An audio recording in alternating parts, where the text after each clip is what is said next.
What's up, witches? How we doing? Can I see without all this light? I have the light glaring in my face. What's up, witches? Hey, Monica. How you doing? Hey, Nisi. Hey, Takara. What's going on? Hey, I see some folks over on YouTube. If you are a Coven Community Witch and you want to see your comments up on the screen, don't forget to enter the room. You can find the link to get into the StreamYard room in the Coven Community Events tab. But I see you, YouTube folks. How you doing? Welcome. Thanks for being here. How we doing, guys? I love when you guys say hi to each other. It's a little family we got going on here. Hey, what's up, guys? How is everybody tonight? Are we chilling? I see you, Cynthia. Hey, girl. Hey. Hi, Aluren. What's up? You've been here since I put it up. You've been here. You've been here. Talking about beep, beep. Toot, toot. What's up? How we doing, guys? I feel like I'm going to open the curtain a little bit because I got some incense going. I don't want it to get too smoky in here because we're about to have a little smoke sesh. Cheeks. Don't look at my butt, guys. Come on. Hey.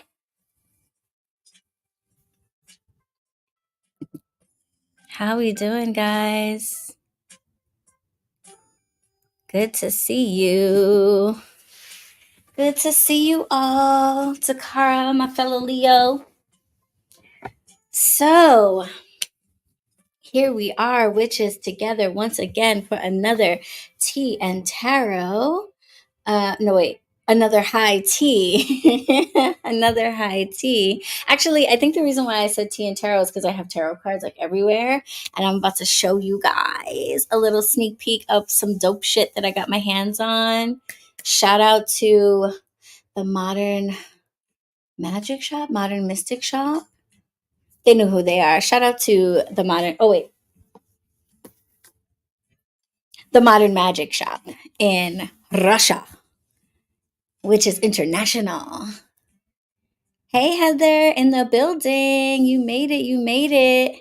Hey, June. What's going on? What's going on? I see Coven folks over on YouTube. Don't forget, if you're a Coven witch, you can see your comments on the screen and get into the StreamYard room by going into the Coven feed and clicking on the events tab. But of course, you can always watch on YouTube as well. Shout out to all the YouTube people. We are live on YouTube as well.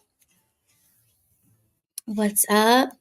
I'm doing better, right? Last time I said I'm going to do better about making sure that I shout out all of my my Coven folks to get the exclusive access. You know what I'm saying? YouTube can't just be having all of this, all this unlimited access. You know what I mean? I got to be exclusive these days. Is how I'm feeling. I'm feeling real exclusive. I'm feeling real like, book to speak with me. I'm feeling real like, Beyonce in her house, like you don't know what's going on over there kind of vibes these days. So, yes, we are definitely going to do a tarot show and tell today because in the vibe, in the energy of our theme today, which is to talk about sex magic, shadow work, like using your sexual energy for creation, for manifestation, and like I felt like I cut myself today, guys, putting the sign outside the shop. I won't show you; it's kind of gross. But I felt like, when I first proposed this topic, I was like, okay, this is something that I'm currently going through, currently exploring. This is something new in my craft after being on my magical journey for 20 plus years. It's not every day necessarily that something new, like totally new, comes along. And this is something definitely that's totally new for me, something I've always thought about, and like I felt like I understood the concept of it, but for whatever reason it just didn't seem to fit into my life. So it's a very new topic for me, so I've been thinking about it a lot, and thinking about not just doing it, but thinking about it, because we're scholarly witches over here, so we don't just do shit, we ask why.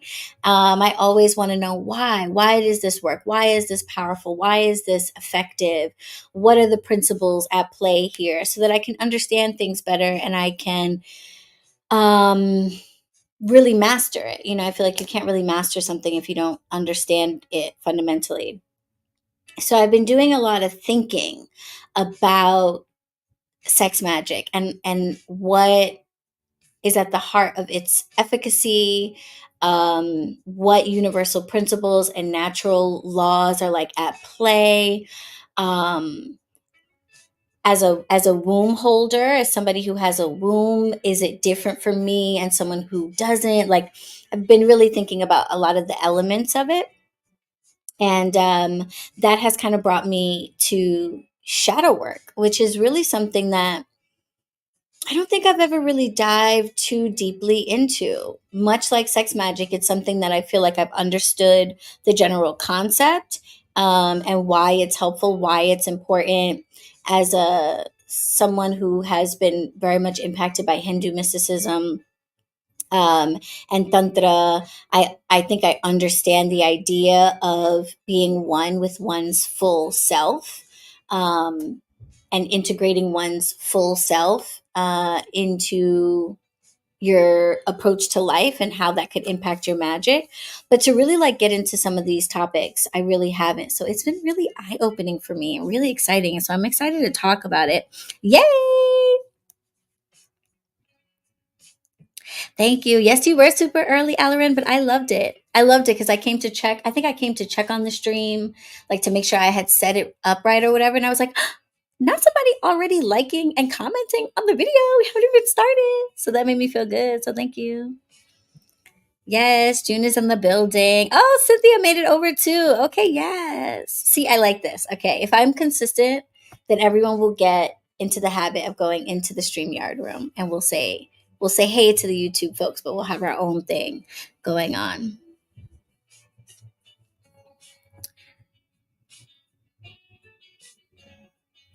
Yeah, well, so this has been thank you for sharing that, June.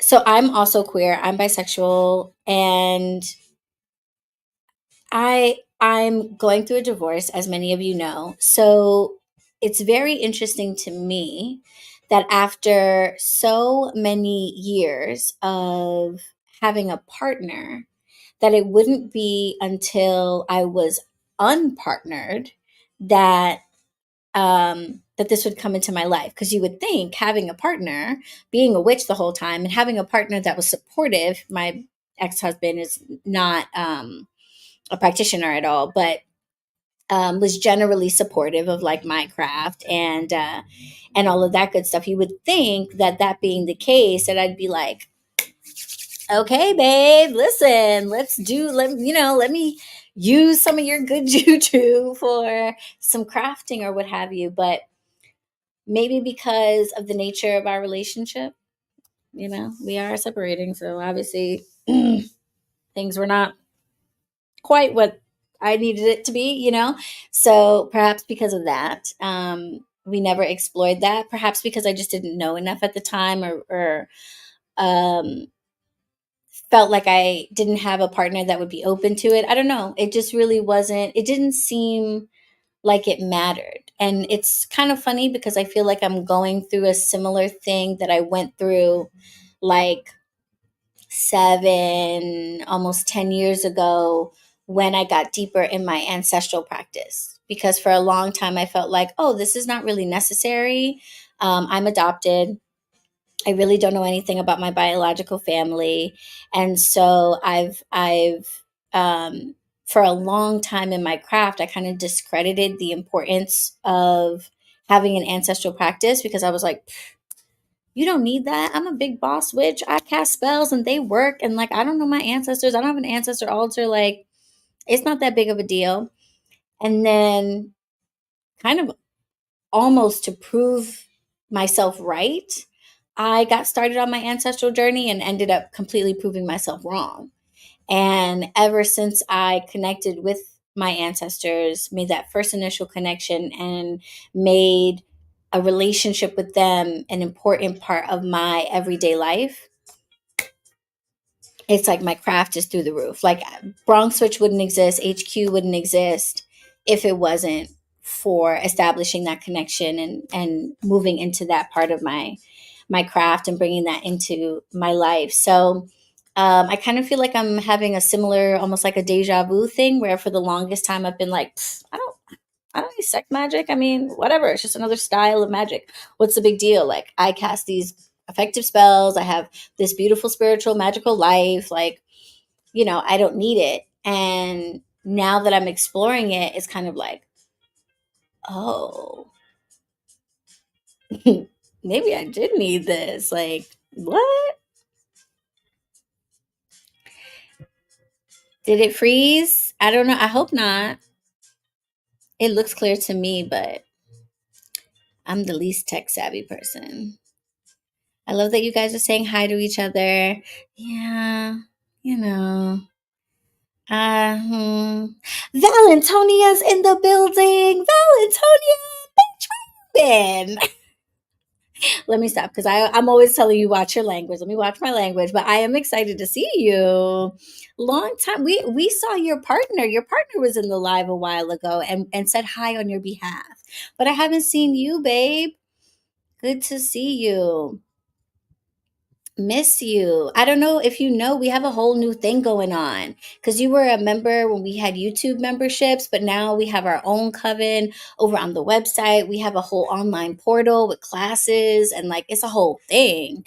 So I hope you are still on the mailing list and stuff like that and get the info because I'd love to see you in the coven.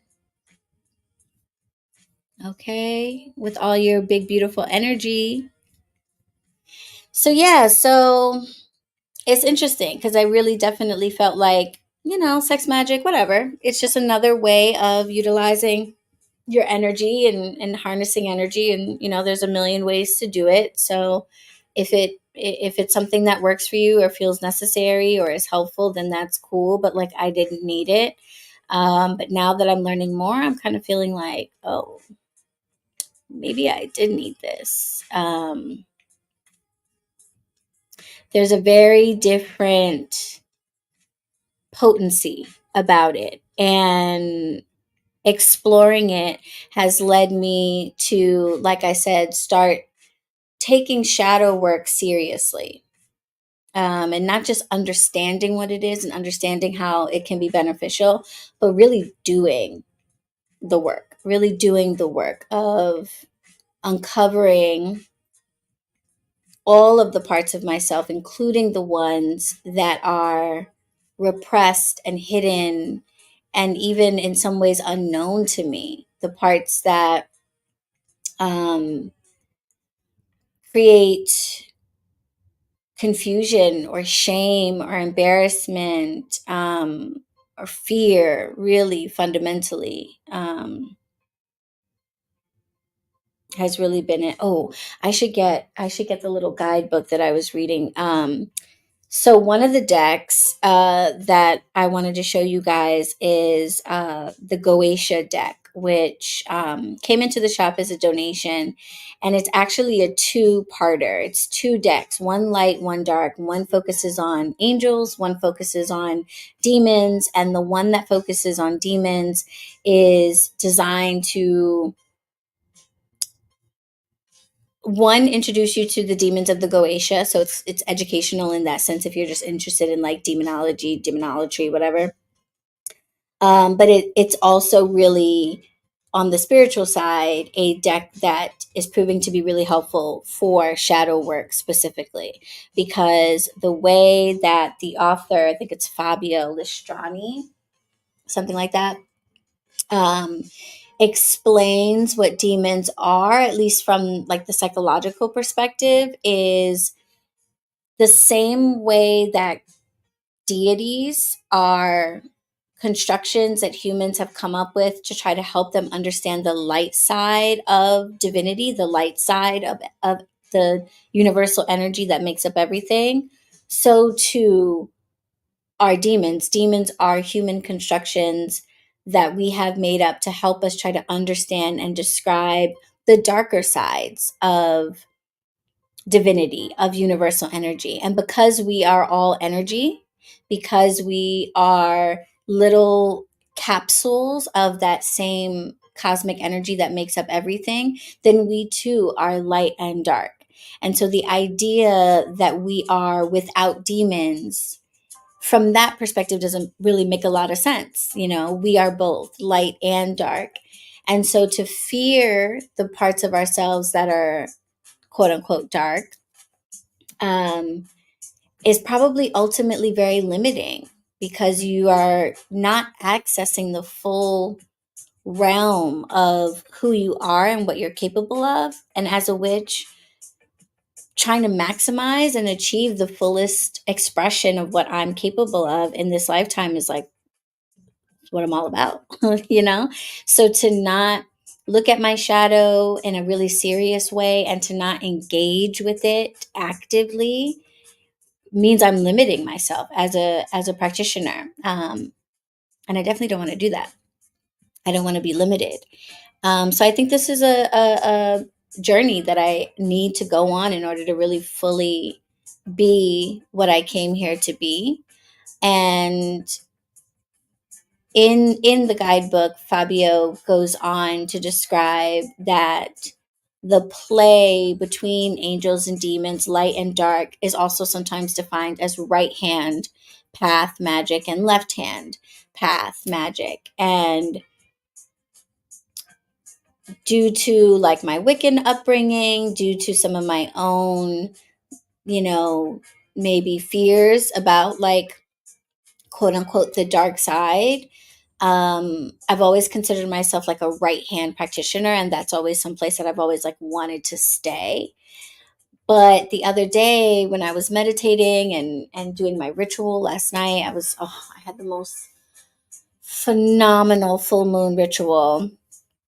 Hopefully we're not frozen because I don't see comments anymore. So somebody make a blip, do something so I know that you're there. I'm just talking to the abyss about like shadow work. But I had the most beautiful full moon ritual last night. Like I took video. I'm gonna probably share my screen and show you guys. Super beautiful. And a message came through to me, and that message was, if you go through life, okay, we're there. People are there. Okay, good, good, good, good, good. Okay, you're still here. Thank you, thank you. Okay, Heather's listening. Okay, good. Okay, thank you, Valoran. You're there. Okay, good, good. Oh, okay. We're just listening. Oh, okay. All right. So anyway, so let me keep talking. Okay, so this is what came through to me. They were like, think about it like this. If you are going through life and you are doing everything with your right hand and your left hand is tied behind your back, could you do many of the things in life that you need to do? Absolutely, right? There are people who don't have a second arm and they're absolutely able to function, and they find other ways. You find other ways, you compensate in other ways, you get creative, you figure things out. But if you were trying to build a house with your one hand, even if your one hand was incredibly, flexible, very strong, you were really careful and all of that stuff, it is probably going to take you much longer to build that house. The house is probably not going to be all that it could be, right?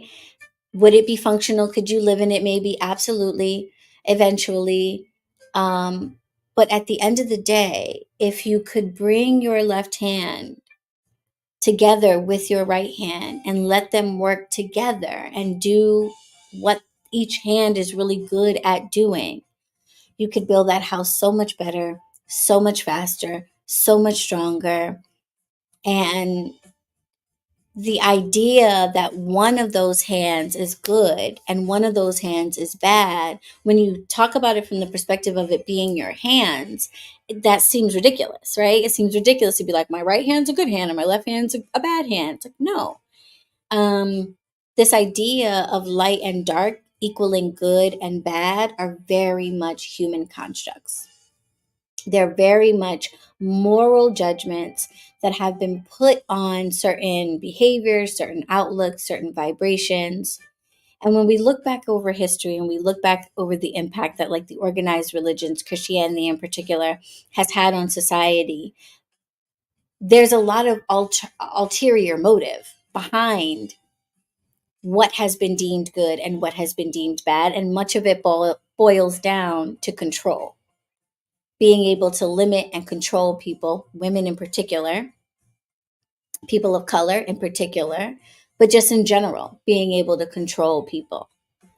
And so I'm like, when I heard that, I was like, oh, wow. Oh my gosh. Like, imagine what I could do if I could deprogram my mind from believing that certain behaviors are good or bad. Rather, like, if I could reprogram my mind to realize that they're all just tools in my toolbox, that my right hand is a tool and my left hand is a tool. And that if I use them together, if I understand what both of them are good at, what one can do and one cannot, and all of that, and work with both of them, I could build something truly, truly incredible. And I could do it in, like, faster in a much more fast fashion.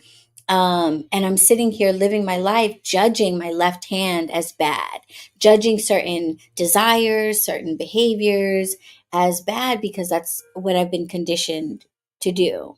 And even as somebody who is as, like, spiritually liberal as I am, and even though there are a lot of things that, a conservative mindset would say are bad that I don't think are bad, take being queer, for example, there's still so much more that I could tackle. There's so much more in that list of things that even if I don't outright call them, oh my God, how'd you make that thumbs up? That's cool. I don't know how you did that. That was cool. Um, did I do that? Was it because I went like this? Oh, can you guys see that? Do you guys see that thumb on the screen?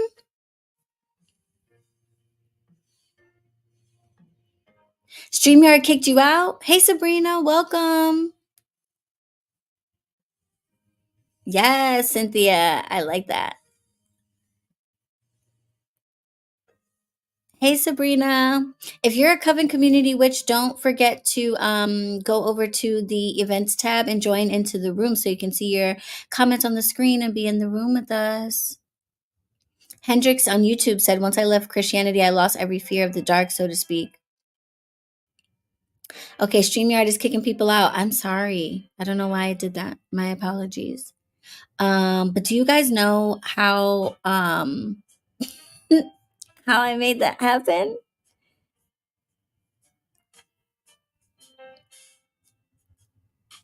Yeah, Heather. Yeah, that's a good point. Right.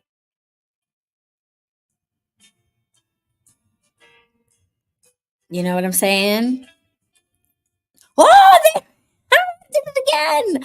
That is the most magical thing. If that's a StreamYard thing, that is so dope. What else does it do? Does it do other stuff or is it just the thumbs up?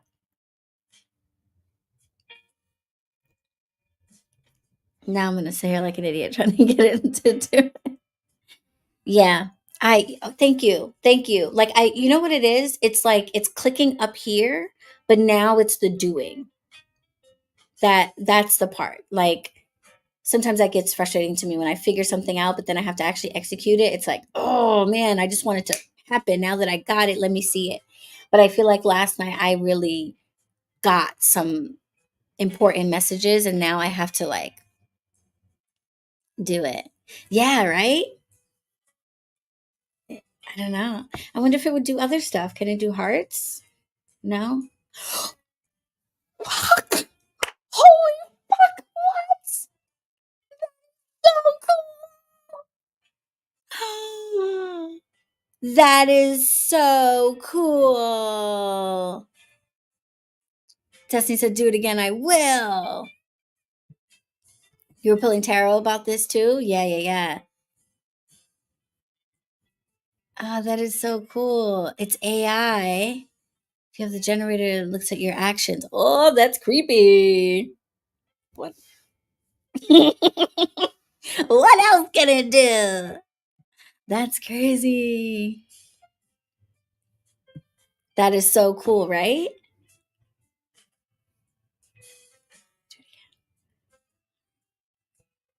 Oh, I don't know. Oh, there it goes. Oh, that is so dope. What?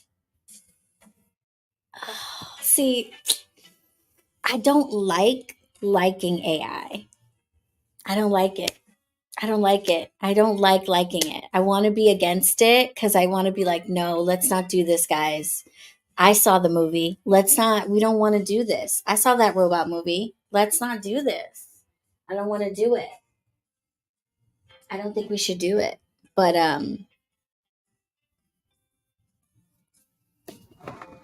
crazy. Okay. What was I saying? Yeah, okay. So I'm reprogramming. That's the part that happens now because I've like come to that realization of the importance of using all of the tools that I have.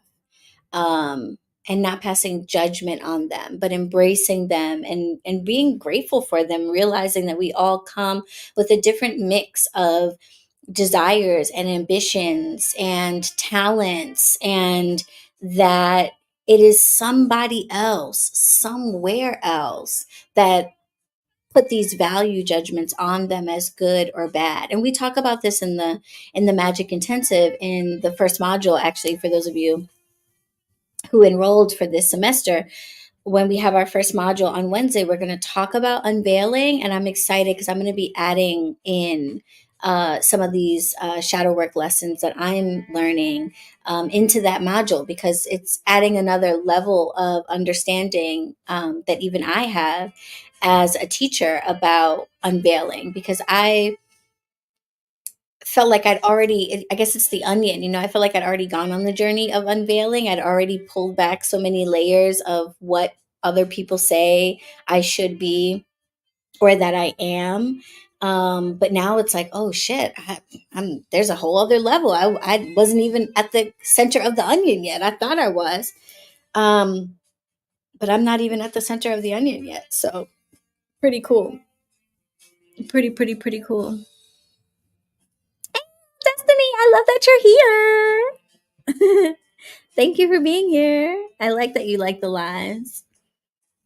I don't have my glasses on, y'all, because I did my eye makeup today. I'm trying to be cute, but a witch is blind. So that's why I'm all up in the screen like that. Yes, 100%. Um, Final Destination, our generation, the Final Destination generation, you're not going to be driving behind one of them trucks with the logs on it, a log truck. Oh, you're not going to be driving behind one of them things with me in the car. Oh, no, no, no. Oh, we need to get around that jump. We need to get around that jump. We not doing that. You didn't see the movie? Oh, no, no, no, no, no. I'm sorry. There's certain things I just don't do. I riding elevators is not the same. Okay. Yeah, like so many things from that movie. Those, like, all those movies just messed us up. All it did was just teach us like how easy dying is. Like, you think it's like a complicated thing. It's like, no, actually, like that shit could go down right now. You know what I'm saying? Do I have anything moist by these electrical outlets? I got a lot of shit plugged in right now with all these lights and stuff. You know what I'm saying? Yes, keep peeling the onion. Yeah, so it's been really cool. So the sex magic thing is a part of that for me because as liberal of a person as I am, you know what I'm saying? I'm no spring chicken, but I'm fairly young, you know what I'm saying? And like I'm of the modern day. I'm hip. Okay, I'm hip with the kids. You know, I listen to Sexy Red occasionally. You know what I'm saying? I'm not a prude. I'm not, a stick in the mud or anything like that. But I realize that even despite being a fairly sexually liberated individual, I think there's still so much um, judgment and fear and repression around sexual expression. And that is just another one of my tools. And that's just another way to harness energy, to move energy, to shift energy, and to not explore it because of deeply seated repressions is a shame, really. So, what started out as me just kind of being curious, like, oh, what's this sex magic thing everybody's always talking about? Like, I don't got no man now. So, let me explore some stuff by myself. It started out kind of almost like a almost silly thing, even though I was like, serious in the sense that like I know that this could help me manifest some things in my life. I wasn't really thinking about how deeply it would change me as a person to explore it. And now that's happening. And so it's like, damn, shadow work after all this time, it has come for me. It has come for me. You never saw the Final Destination movies, Heather? Don't do it. Don't do it. Don't do it. Don't do it. Mm-mm. No, they're not like deep pieces of cinematography that's going to change your life in a good way. Okay, all it's going to make you do is be more afraid of random shit that could kill you. So don't do it.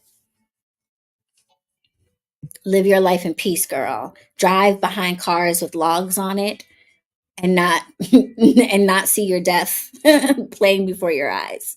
You know what I'm saying? Live your life. Don't do it.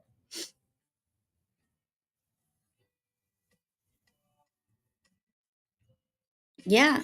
No, absolutely. So that's what motivated me to explore it in the first place because I'm like sex is creation, and especially like I said, as a womb holder, I really can't speak from the perspective of someone who doesn't have one, but that idea that sex is creation is so potent within me because even though I haven't used my womb to create life and don't think I will, I still know that it literally is a portal, which I think is different for those, and I don't know, but for those who don't have wombs, sex is still creation, but not in the same way, not in the way of having your body actually be a portal. You are an agent of creation if you don't have a womb. You are not like the source of it, and so like I get that and it resonates really deeply, but I guess I just wasn't um I thought that's all it would be. I thought that's all it would be. I just figured like, oh, okay, well, if I do some sex magic, I'll be able to create some shit that like maybe I for whatever reason can't create in other ways, or not even that I can't create. I just figured, oh, this is just another way to create stuff. But I create things all the time with candles, with meditation, with herbs, with crystals. So, like, this is just another thing in the bag. And now I'm seeing that it's actually, it's a different bag altogether. And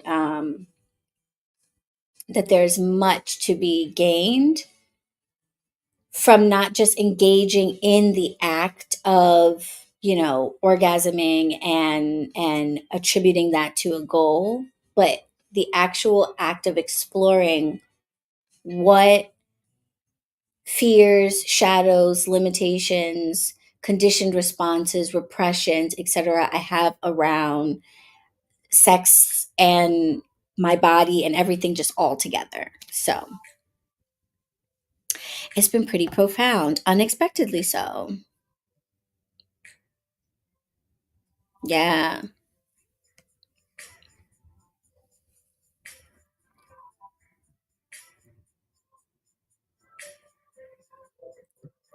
June is always preaching a good word.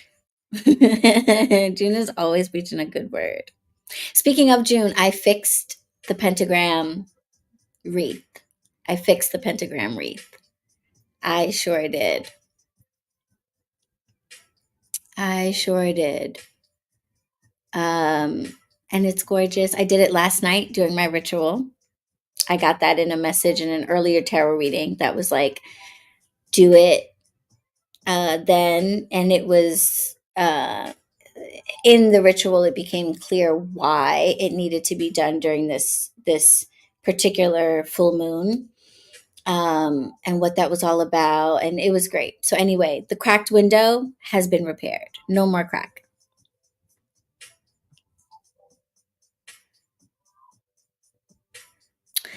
Yes.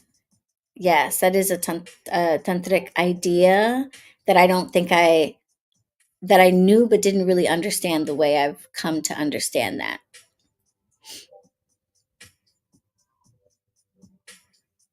Yeah. Yeah, that's the chakra that is associated with creation in general. And I think that I understood that, but there's a greater potency that I'm stepping into with understanding. Because like I've always been like, masturbation's not bad, kind of a thing. So I've always felt like I didn't have repression around that. And I'm discovering that, oh, actually, no, you know what? I do. There is still more work to be done in terms of really freeing myself of conditioning that relates to just like sexual expression and energy. Let me tell you something. Some of the most X rated things I've ever done in my life were in church. That's all we would do. We would be down in the basement during services, and all we would be doing would be playing one continuous game of truth or dare. It was like the never ending game of truth or dare. I don't know what the hell. So many hours of truth or dare. How much truth or dare could you play? But that's all we were. All the little choir kids, we were just downstairs while everybody was upstairs at the church service, just playing truth or dare to the just all kinds of inappropriate things going on. I forgot about that. The French do call the orgasm le petit mort, right? Le petit mort, the little death.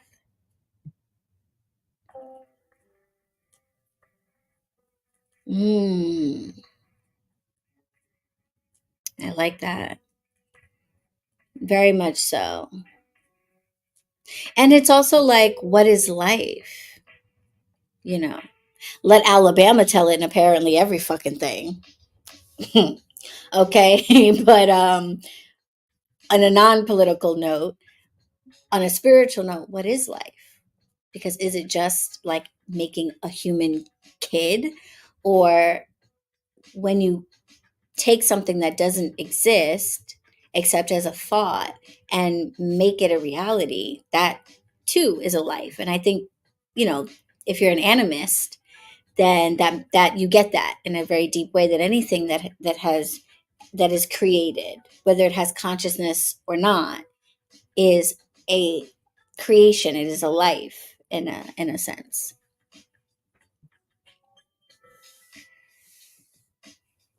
Sex and reproduction seem very different these days. Were they ever the same?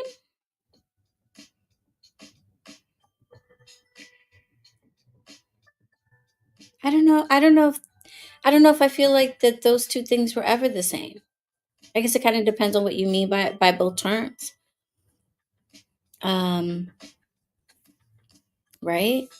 Um, yeah, I don't know that I to me that sex and reproduction have ever been the same thing, you know. But that's just me. Orgasm. Yeah, yeah. So like the arousal around the orgasm is also very important. And that part, honestly, like that part might be the part that is the most deeply steeped in shame and repression, because an orgasm feels like a very biological function. It feels like something that can be caused without necessarily like much else other than just stimulation of like the right parts. It's the arousal that I think is the part that we as humans are the most ashamed about, the things that arouse us, and going through that very vulnerable process of becoming turned on. Like I think about like how shameful, how much we shame like young boys if they're aroused at the wrong time, or like um, everyone hides the pornography or the things that they watch to arouse, that get them aroused. Everyone's like super ashamed about that, right? Like, um, so yeah, I feel like even more than orgasming, probably the arousal is the thing that's the most steeped in repression and is the space where there's the most room for growth and deprogramming and reconditioning, especially because, like, if I associate it to like the witch's cone of power, it's the raising of the energy that's I don't know if I want to say more important, but like you really can't have an effective release of energy unless you raise a good amount of it first. Whatever is released is going to be just like a little bit. And it's like, it's something. But the more that you raise first, the bigger the release is, like quite literally.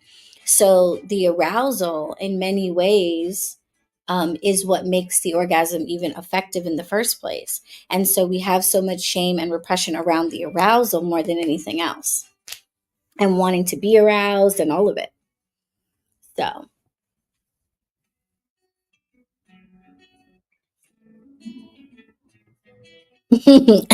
Allerin said church had nasties. That was one of the nasties.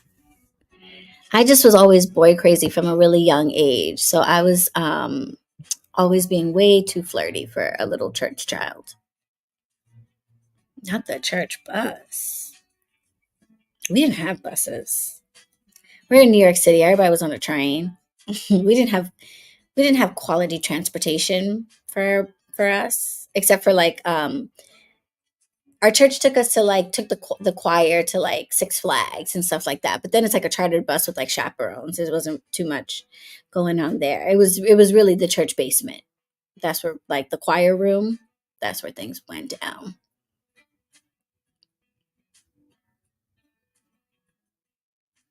Good food is arousing for me. Ooh, I love that. Thanks for sharing that. I am somewhat fascinated by all of the diversity of what can be arousing to humans. You know, I think that's so like incredible. Like, that's something that to me could be very mundane, very sort of like just like innocuous, could be something that turns somebody on so much. Kind of like feet. Feet like that are to me. I'm fascinated by people with feet fetishes, only because for me they're so utilitarian, and I don't have that particular, people would call it a kink, but I don't know, I feel like that's a little judgmental. It's just another thing to be into, but I don't have it. I'm not aroused by feet, and so I find it fascinating when people are, because I'm just like, I'm looking at my feet and I think they're cute, but they don't turn me on, and I can't imagine them turning anyone else on. So when it does, I'm just sort of like, what are you looking at? Like, what do you see? I just see toes. Um, I see the things I walk on. Like, they're just like weird hands. They're kind of like weird hands. Um, so the idea that someone could see them and be aroused is like, oh my goodness, that's fascinating. Like, the human brain is so interesting, how it's so different. So I love the idea of people being turned on by like food and, certain sounds or different like clothing, like sensations and textures and stuff like that. Because I'm always just sort of like, what are we doing? How come I don't see it that way? That's so fascinating.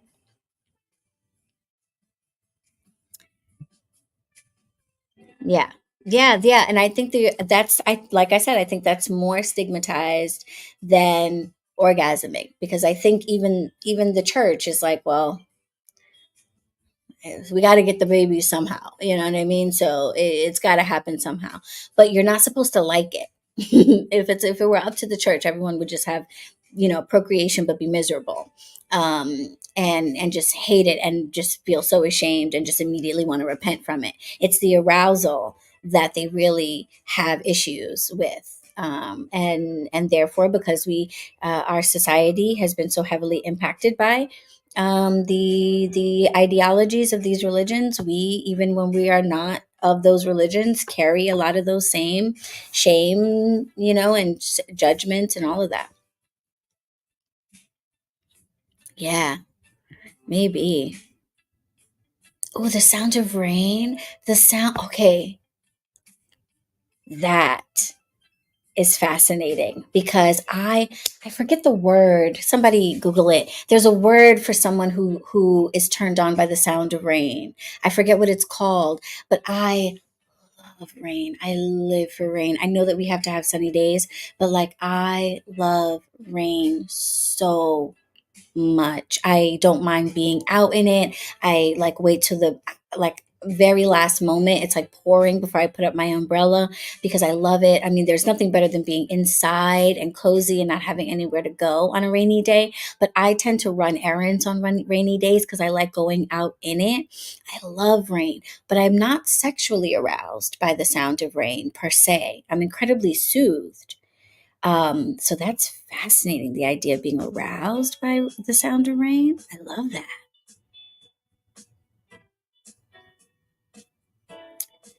I'm not on TikTok. I really should get on there because okay. So the shop is on TikTok, which means every once in a while I do have to actually like interact with the app. Um, are y'all following Miss Netta and Charles? Charles, your lunch is ready. That's the only thing I know about TikTok. And I was like, oh my God, what are y'all doing over here? What is this? I was fascinated. I went down a rabbit hole. I watched all the videos, every single last one. I found out about his other family. Like I am up to speed on Charles and Miss Netta. And that's the only thing I know about TikTok. And apparently some chick like just did a 50-part series about her relationship. I heard that happened. I did not watch that, obviously. Yes. There's a certain type of men's socks that you guys, I love this. Oh my God, keep sharing. Really? What kind of sock is it? That is fascinating. Dirty talk. I like dirty talk too. I think that might have to do with some of my dark moon Lilith is in Gemini. I just recently learned. So I am particularly, and then because I'm a Leo in the Western astrology, in the Vedic, I would be a Gemini. And so communication is something that like I like. So I also I just like being talked to in general. It doesn't even have to be dirty talk. I just like being talked to. I like compliments. Um, I like that a lot.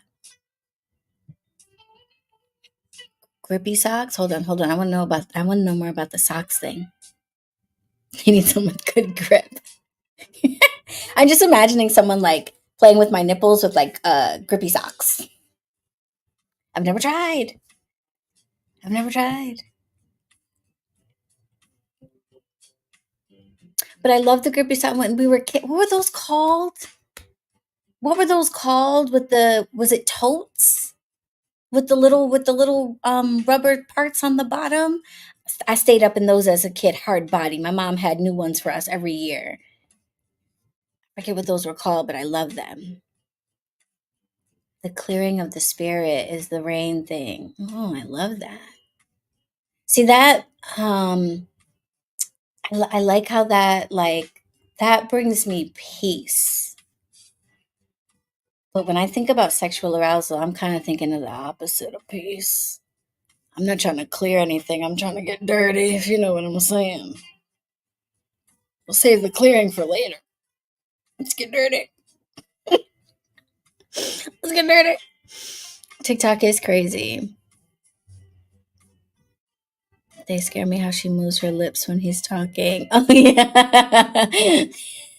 Yeah. Yeah. They're I don't know. I just feel like I don't it was one night of going down the rabbit hole. I haven't gone back to like check in. I felt like I felt like I'd had enough. I felt like I'd had enough. I got enough. Um, but the whole time I just sort of got the feeling that like I didn't really know what I was looking at.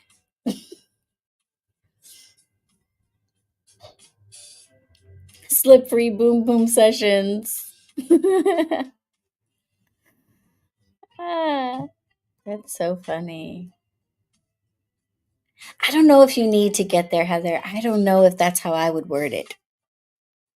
I didn't finish my trip down Charles and Miss Netta Lane at the end and feel I didn't feel like, oh, I needed that. I didn't feel particularly good about myself. I wasn't like, wow, yeah, that I needed that. No, that's not how I felt. That's not how I felt. You watched all 52 parts? Oh my goodness. Kudos to you. Kudos to you. Your Lilith is in Gemini too? That makes sense. Okay. Hey.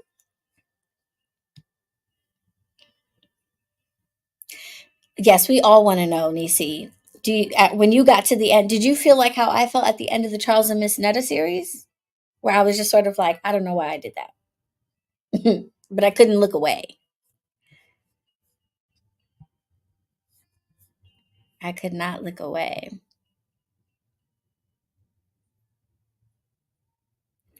4 hours long. Ooh. They say people from the Bronx tell a long story. That is she from the Bronx? Is that what it was? Black sheer dress socks with lines in them. I know exactly the ones you're talking about. I know exactly the ones you're talking about. Yes. Well, come on then. Nobody said you had to stay out there. You could have been a part of the conversation. Come meowing at me like I left her. I said I was going in the room. You could have been in here. You do? You love shower sex? I hated it. I hated it, but I don't think I've had the proper setup. I don't think I've ever had the proper setup. I live, I've always lived in apartments. They're not the biggest showers. It's like the shower bathtub situation. So it's long and narrow. You got to take turns being under the water. I like my showers piping hot. Piping hot. I'm talking about scald your skin off. It is so good that I am not Caucasian. I would be red as a lobster every single time. I get bright red on my chest from the hot water, and I'm brown skin. So I can only imagine if I wasn't, I would be looking like murder, murder, death, death at the end of my showers. I piping hot, boil your skin right off. Doesn't bother me at all. I love a hot, hot, hot shower. I steam up the bathroom. The walls are sweating. You definitely gotta have like that good semi-gloss paint. If I'm showering at your house, you better have that good semi-gloss paint. You can't have that regular matte paint. Forget about it. Forget about it. We'll be down to the wood by the time I'm done. Good long hot showers are my thing, and most uh partners I've ever been with have been the opposite. I've heard that that's a guy thing, is that guys don't really like hot showers usually. So yeah, it doesn't usually work. I want it to though. The idea of it sounds amazing, but yeah. Oh, okay, you were watching and working. Okay, so you got to multitask through 52 parts, I would imagine. Somebody drop. Can you put links in these comments? I don't know if you can. If it lets you, go ahead. Link the TikTok. Oh, Coven Witches. Share it in the Coven feed because you can drop links in the Coven feed. Definitely. Okay, she's a good storyteller. That's good. Hi. Hi. It's gonna come up here and just yawn in my face. Hi. On a chair after a good lap dance. Giving one or getting one? I think I like to think in my mind that I could give a really good lap dance, but then like it starts to go down and then it's not the case. Then I'm tired easily, I think. Hi, Kenny. Are you gonna say hi to the witches? Or are you just gonna lay on my foot? You wanna say hi to Kitty? Let's see. Wanna say hi? Hi, Kenny. Wanna cooperate? Say hi. No. Hi. Yes, I love you too. No. Yeah. Being extra cute right now.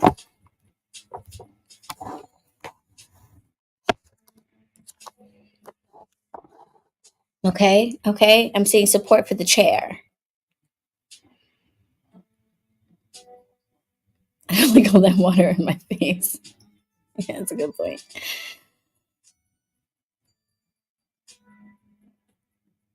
Yeah, see, we got these Bronx showers. So, I am 5'2". Actually, I'm not even 5'2". I think I'm like 5'1". Um, but even for me, it doesn't work. And then if the other person's taller, then the water's hitting going off their body and hitting me in the face and we're trying to take turn and no. Mm-mm, no. No. I'll give it another shot in my wealthy manifestation, in my wealthy witch life. Um where I can have one of those like bathroom size showers where you could have like people over in there. We'll give that a shot. But in these Bronx showers, not so much. Chair or corner of the bed. Mm.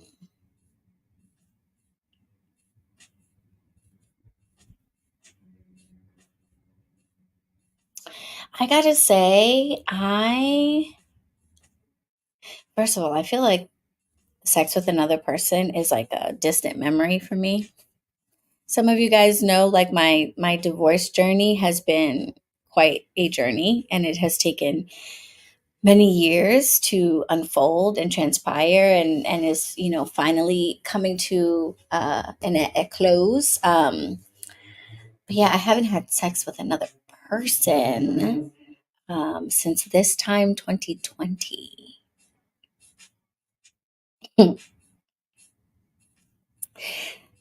So it feels like a distant memory. I'm like trying to remember like what did I even like what positions would I even like. I feel like I am a fan of standing up. I'll be honest. That has a lot to do with being small.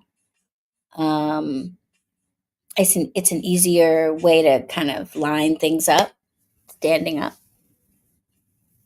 A lot of times, cover your ears, Kitty. Cover your ears. It's conversations for grown-ups. Though technically she's older than I am in cat years, so you're grown. But Kitty, we got her at 5 months old and immediately spayed her, and so Kitty is a virgin. She has never done such a thing. She's pure.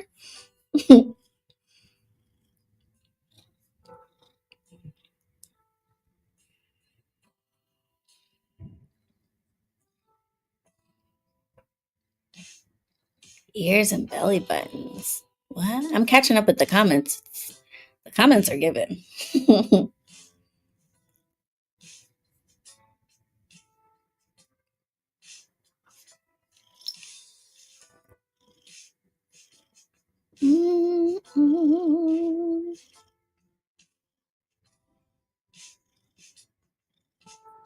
Yeah, that's I have to say The only really enjoyable shower sex moments for me have been in hotel showers.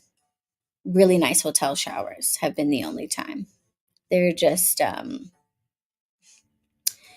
setup is right. You know what I'm saying? Yes, edge of the bed. Okay, I have maybe not given the edge of the bed enough of a try because that's coming up as a winner with you guys. Climb a tree in the shower. Hey, Macy. Okay, okay, yes. Okay, shower and edge of the bed seems to be like a good one. Takara, yeah, Takara, you and I are like same height, so yeah, I get that.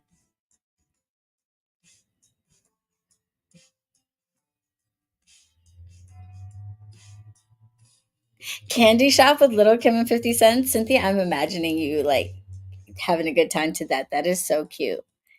I love that. I there is a song by Prince off of his Musicology album, one of his less acclaimed albums called Call My Name. That is one of the greatest songs ever. To me, it's just one of the sexiest songs ever. Absolutely love it. And there is a song off of pretty much the whole of Justin Timberlake's 2020. I think it's called the 2020 album, the one with what was it? Suit and Tie with Jay-Z, that album. Oh, there are a couple of oh my gosh, there are a couple songs on that song on that album that I'm like I would like to be employed as an exotic dancer today, please.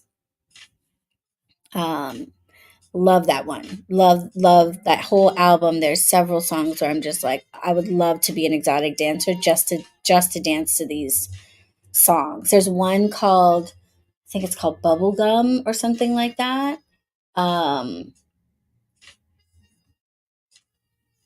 yeah, that's a great album. I'm trying to think if that's the song where he did one of the songs. If it's not Bubblegum, one of the songs he totally like does this play on words where he equates like the way he feels for the person that he's singing for to a drug addiction and the wordplay. I love well crafted wordplay in music. It's one of the things that I do like about rap.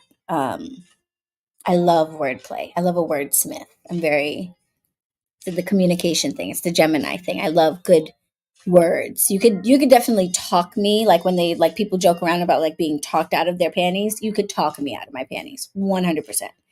100%. I've heard good things about it. It's all over the internets. I don't particularly have one, though I have a rose quartz thing that I'm going to show you guys, a pleasure wand. But I've heard good things about it. Ignores the toy chest in the corner. 2020. Oh nah, void. Oh, I don't know that one. I've seen the demonstrations. Um, I actually like I used to have I used to be the type to always have a vibrator like at all times in my life. Um and then around the time that I decided to end things with my husband, it broke. Actually, it didn't break. Spirit took it out of commission, honestly, because it was new. But there was like I needed to not do that for a while because I was doing it very aimlessly. And now that I'm understanding this whole sex magic thing, this whole understanding more of like how my sexual energy can be used to really create things, to waste it on like little momentary things, I think is what they were trying to teach me. I wasn't really benefiting from. So I felt like they kind of took it away from me. And then I haven't replaced it. But what I replaced it with was something that I typically never would, which is a pleasure wand. I don't know if YouTube's gonna even allow me to show this. I'm gonna have to mark this video as sexually explicit or something like that. But check this out. We were selling these in the shop for a little while, and I might get them again.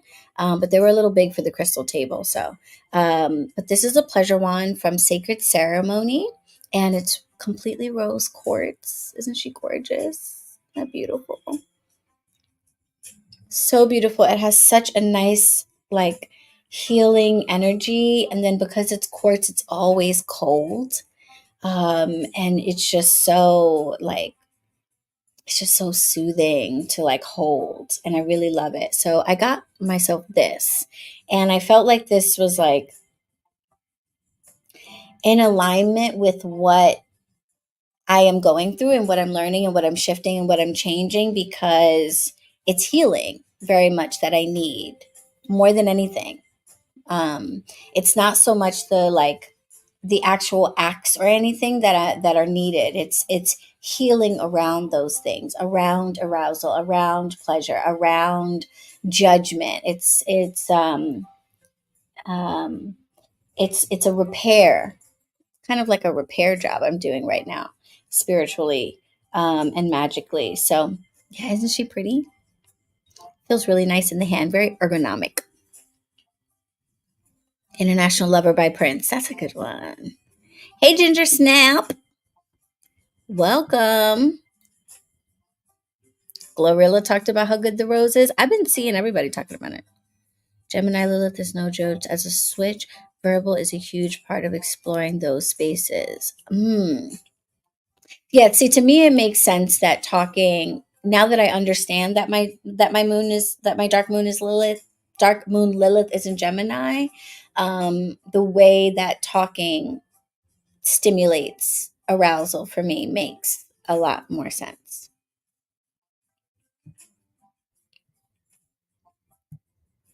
This is a little Libra Lilith. And if you pull your birth chart on cafeastrology.com, that's my personal choice because they give you like a whole report. It's not just a little picture of the circle and like, the details. It's a whole report of uh the placements that you have, as well as the houses, and as well as the different relationships, so different squares and conjuncts and all that stuff, what those things will mean for you as well. So pull your birth chart on cafeastrology.com and see where the section on your Lilith. It should give you a little bit more information. Hopefully it's not. We'll see. Funny enough, I got invited, you guys, to a invite only YouTube event. I'm going to make a video about it. It was for content creators in New York. It was pretty cool. I was very grateful to be invited to it. And we had a presentation from YouTube about ad guidelines. And I got some information that was like kind of a bummer. I had to change up my description, and I have to be more careful about mentioning OF. And from now on, I really need to just call it OF and not the full thing. And I shouldn't have any like links to it and directly to it and stuff like that, because apparently I was kind of playing with danger with my page and I didn't really realize. So if you're wondering, I now have an OF and I do tarot readings sans top. But I'm not supposed to really talk about it. So, yeah, thank you. I think she's so gorgeous. I have to be careful because certain things will get your videos demonetized, where they won't let you make like ad money on it. Not that you guys would be surprised how little, like how much you have to have in terms of views and stuff to make anything considerable. But that's why when you guys do like super chats and super thanks and stuff, it really helps, because like just making money off like the ad money of videos, it really is pennies per view. Um, yeah, that's it's not that much, but it's still something. So you don't really want to lose out on it, because making videos can cost a lot of money. Like this StreamYard thing is like $50 a month by itself, like to have this for, thing. So making videos, even if you're making the most basic of videos, does cost money. So the little bit that you make does help. The ad money does help. So you really don't want to be demonetized and lose it.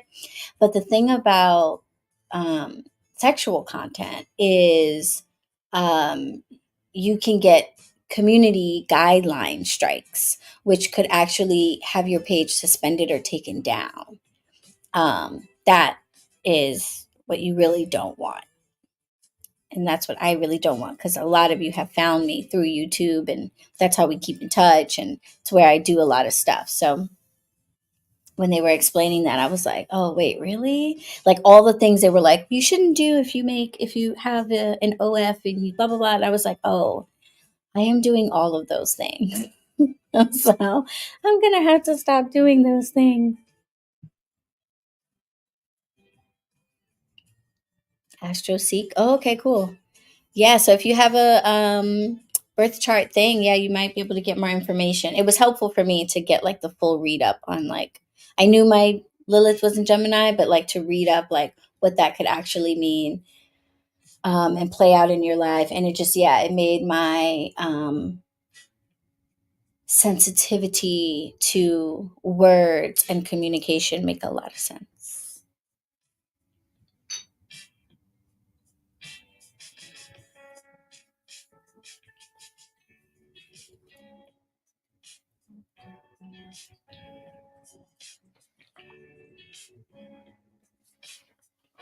I never asked you guys what herbs you guys brought into the room. Let's do an herb check for the folks who are in here. Where are my smokes? Oh my gosh, Kitty, if you are on top of it, this cat. Kitty, I just know I'm going to reach under her and it's going to be on her. If any of you have cats, you know, they have this weird thing where there will be an entire bed, an entire couch. If you have a belonging like a phone, the remote control, just anything, that is what they will choose to lay on. And you will be searching for that phone or that remote control for minutes, maybe even hours. And the whole time it's just under the fucking cat. You're looking at me because I think you know. Are you on top of my smokes? Is it underneath your cat fluff somewhere? If I reach underneath you right now, am I going to pull out a box? Because I don't see it anywhere else.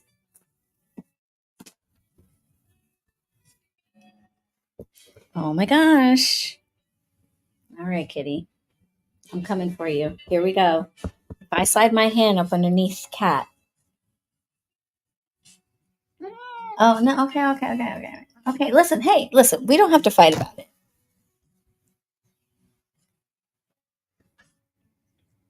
Where are my smokes, kitty? Son of a bisquick. Where did they go? I know I brought them in here. I think. No, I'm 100% sure I did.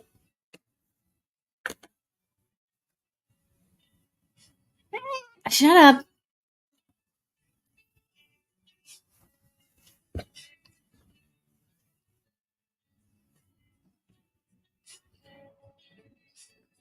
I don't know why I feel like you're responsible for this. I don't know. They're not under you, I don't think. But I still feel like you took them. Did anybody see what I where?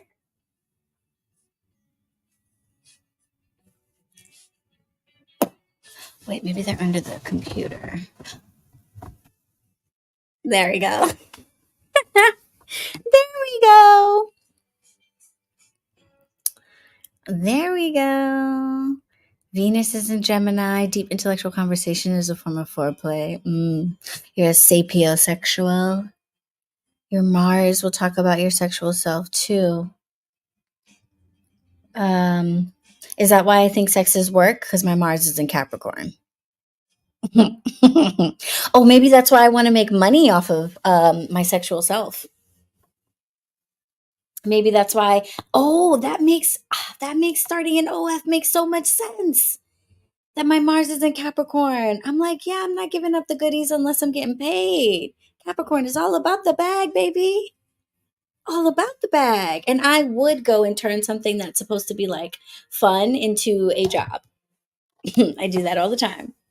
I like something for like 10 seconds and I'm like, how could I make myself even busier? and more stressed out and tired with this. Let me see. How do I take all the joy out of it? I'm really good at that. That makes a lot of sense. My Mars is in Capricorn. That does make so much sense that I would be like, let me turn my sexual expression into a job. Yes, YouTube does take a good chunk out of the super chats and stuff like that, but a super chat is still way, way, way, way, way more than ad revenue. And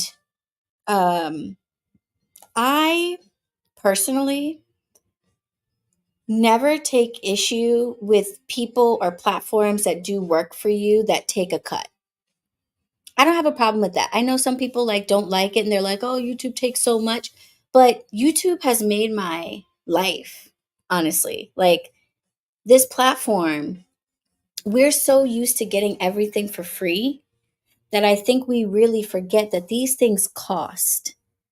But as much money as YouTube makes, imagine how much money it costs to be YouTube.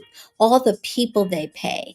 The fact that I can literally put hundreds, you know how much it'll cost me just to get a freaking hard drive that can hold like 4 terabytes worth of storage space. This platform lets me, I could put thousands of videos on this thing and they'd be stored for life. I have unlimited amounts of upload time and space that I can use. Like I don't mind paying YouTube.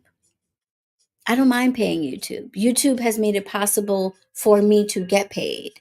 And YouTube is a resource that I use all the time. I use YouTube like my TV. I got rid of cable a couple years ago. I use YouTube like TV for me. I watch lives, I watch videos, I use it for music. I use YouTube for everything. It's video Google for me. If there's anything that I want to learn in like a fairly short period of time, I YouTube it.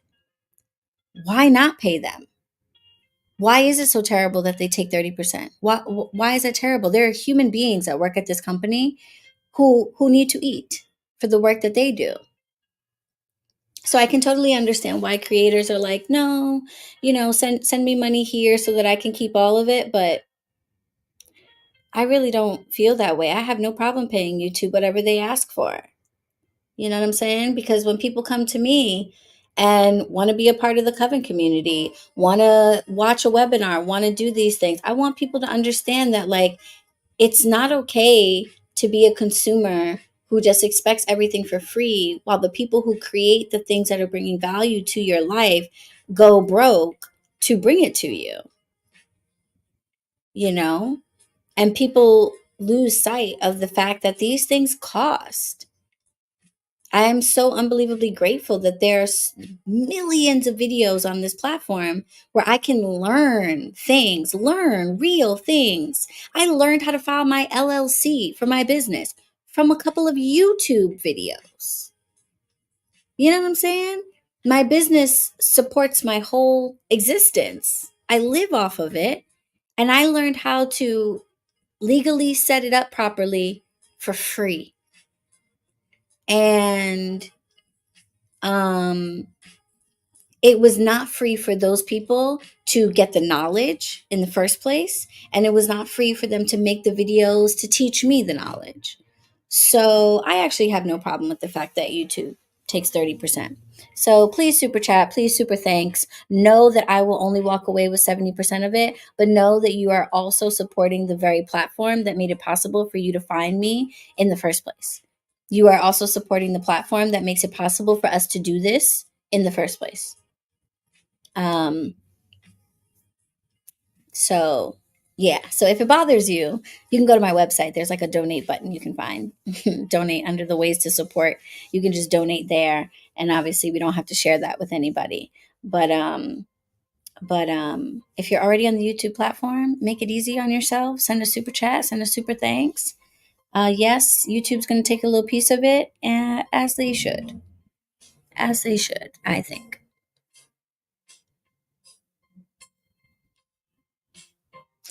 Taking it down. No, it's not ghetto at all. It's not ghetto at all. Because YouTube, they could not take the cut of the super chat and they could charge you to use it. They don't do that, right? They have a premium version, they have YouTube TV, they have things you can pay for. But regular old YouTube is not only free, it's like automatic with your Google account. So if you wanted to start making videos and start making money, you don't even have to pay to create a page. So I don't think it's ghetto for them to take a cut at all. How do we expect these things to stay free? You know? Yes, very much so. Whenever I think of Aries, like in the tarot, I think of Knight of Wands, just full steam ahead. I'm coming for you. YouTube University is absolutely real. Absolutely real. I have learned so much. If there's anything that I want to know, I Google it. And if there's anything I want to know, but I need to see it, I YouTube it. Um, and every single person who has put something on YouTube has put work and probably money into gaining that knowledge that they just shared with me that I get to have for free. So the idea that I should be able to do that and nobody gets paid, I don't pay at all, is, I think is something that we have gotten used to because the competition out there has made it so that people literally have to give up their whole lives for free just to get a view. And that's unfortunate because the creators then people want to shame us when we get brand deals or we get sponsorships. And it's like, but you sit here and suck up all of these videos, suck up all of this knowledge that I paid to go to school for, that I paid to take classes, to read books, to do all of this stuff. You suck it all up for free. You don't want to pay me to make the content that benefits your life. But then if I go and, Nike wants to give me a couple of dollars for wearing their t-shirts, now I'm a sellout. Come on. And worth it. Very much worth it, Takara. I would print out my chart, put holes in it, put it in your book of shadows, put it in a binder, keep it somewhere, and revisit it throughout your life. Revisit it throughout your life. Your natal chart is a map of you. And you don't need to memorize all of it now. Read through it and see what parts called to you right now, because those are probably the parts of your life or the things in your chart that it would be beneficial to spend some time thinking about, working through, whatever. Every time you read it, you're going to see something else. Every time I read through my chart report, I notice something else. And I'm like, oh, wait. Oh, oh, yeah, that is that. It will keep it with you. It's a tool to always check in on. Imagine being an explorer of the ocean. Like, you don't just look at the map once and then you're like, oh, I got it, here we go. You're going to check in on it periodically. If you're in StreamYard, then you won't be able to do that. But the folks over on YouTube, if you're in StreamYard, you're already in the coven, which means you're a paid monthly member. So thank you very much. You are supporting these videos. If you are on YouTube, then you are enjoying it for free 99, and I'd appreciate your support. And the way you super chat or super thanks is right underneath the video. There's like a row of icons, and you're going to look for the one that looks like a dollar sign. It's like a heart dollar sign or like a heart check. If it's a super thanks or what have you, look for the funny symbol you don't know what it means and click on that. That's probably the super chat. And it's very straightforward. It's going to ask you like how much you want to do, and you can do like Apple Pay if you're on your phone or whatever. Yes, correct. Super chat is for the lives. So while we're live, you can super chat. And super thanks is for any video that is already done. So whether it's a pre-recorded video or it's the live on replay, then it's a super thanks. It's essentially the same thing, but they call it something different for whatever reason.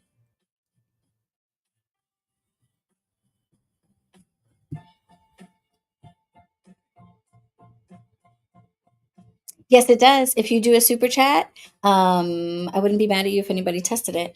If you do a super chat, it'll make your comment pop up really big as a like colorful thing, and you can put like funny little emojis and little reactions and stuff. They're really cute. They're, dare I say, super cute. He's gonna do that. Okay, did we ever start sharing what our herbs are? I think I asked, but no one responded. Okay, so I don't know if I told you guys, but I am embracing sobriety in 2024 in terms of the smoking of the THC. So I am laying off of that this year because I indulged over the Christmas slash New Year break, and it was absolutely amazing. It was everything that I needed, but I also learned from that experience that the role that THC serves in my life is to make me go really deeply inward and allow me to rest without guilt, without any like stress about it, really allow myself to deeply rest. And I don't intend on ever letting myself get to the level of burnout that I was at the end of 2023. So it won't be as needed to have that level of rest. But if I just want to enjoy that level of rest, I will. But that's not what 2024 is about. 2024 is go time. If you watch my last video, I was talking about the Magic Mind productivity shots that I've been drinking, which, by the way, I included the info down in the description. Everybody go to the website and just click around. If you use my code, you'll get like up to 56% off your subscription, depending on which one you get. But even if you don't buy anything, just go click around so these people know that like they should be sponsoring. They should be sponsoring stuff. That, you know, I'm dope, right? And people are going to check out the stuff that I talk about. So go click around so that they can be like, "Oh my god, BronxWitch, like we'll send you more stuff." Okay? Cuz I'm hooked on those things. They are very effective. They're not supposed to wake you up like coffee. They're supposed to put you in what's called flow state. And basically, it just makes you focus. And I love it. Um, I have a really hard time when I'm in the shop with getting distracted with social media because I also need to post on my page as well as on the shop's page. And posting for the shop and the page can easily turn into a few hours of scrolling. And I tell myself it's for business because I'm scrolling through all the pages of the people we follow and I'm liking comments and I'm, you know, getting engagement, blah, blah, blah, blah, blah.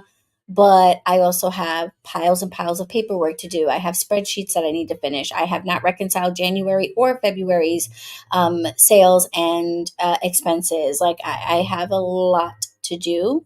Um, and it's really been helping me stay super, super focused. So I love it. And that's what 2024 is all about. I will rest at the end. Over the holiday break, I will probably get myself just a huge bunch of sticky icky and just smoke myself into oblivion, turn off my phone for 3-4 days, and just dead to the world. But until then, I'm not doing that. So instead, I am enjoying these hemp flower blends from Puff Herbals. We carry these in the shop. We will have more in stock soon. The company actually just came out with these really cool like display setups for like shops. So I'm waiting for them to drop that. And I don't know if any of you guys used to smoke cloves back in the day, but when I was a teenager and I couldn't buy cigarettes, we used to puff on clove cigarettes like you would not believe. And they just came out with a line of cloves, which is like such a throwback for me. So I'm waiting for them to get the clove display. They said it should be another month or so. And when they do that, I'm going to restock on all of these. I think we have some of the loose herb still in the shop, but I'm going to restock on all of their blends. And of course, we have similar blends, but we don't make any with hemp flower. Ours are just herbs, and theirs are they have herbal blends, but also herbal blends and hemp flower mixed. So these are the herbal and hemp mixed. CBD, no THC. This is the stimulating, which has mint and rosemary, maybe peppermint, hemp, raspberry leaf, peppermint, holy basil, marshmallow, mullein, sage, skullcap, and gotu kola. Cloves do smell good. Real throwback for me.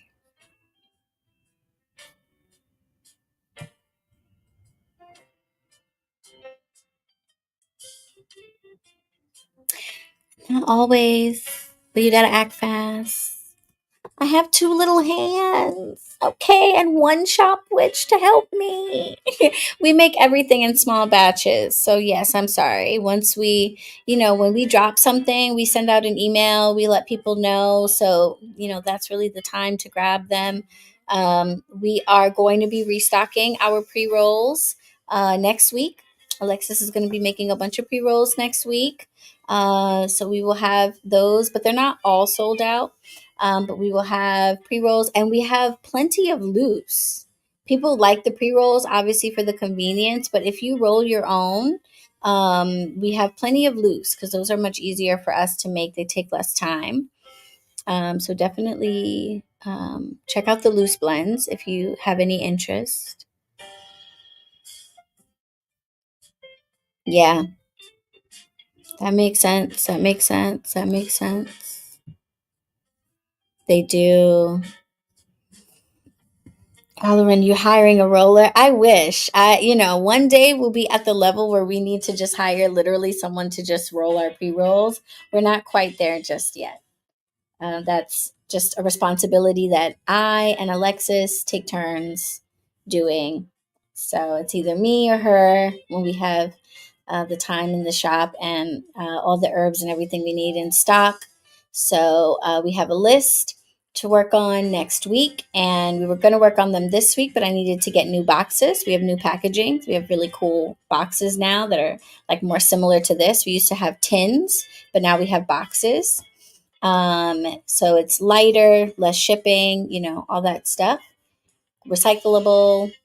Um, so we just got the boxes in, and then Alexis injured her thumb. So she was kind of out of commission as a roller last week. So next week she should be back in business and we should be able to get our pre rolls stocked up. So stay tuned, Cynthia. Stay tuned.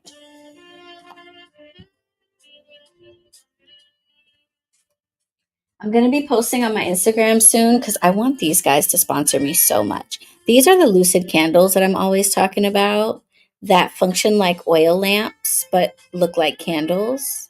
They are so smart, so incredible. And I had the ones on my altar burning all night long because the big ones get you 100 hours of burn time. The little ones are like 40 hours of burn time. But it's so wonderful to have just like if you're the type that likes to have candles lit for long periods of time, or you like candles a lot and don't want to waste money on constantly having to replace them or want to deal with the cleanup of all the melting wax, these are incredible because they're real flame, but they're like hard plastic so they don't melt. And you just take the top off and you fill the liquid up, and it's a cotton wick inside, so just like an oil lamp. Put the top back on, you light it, and you're good to go. And I love it.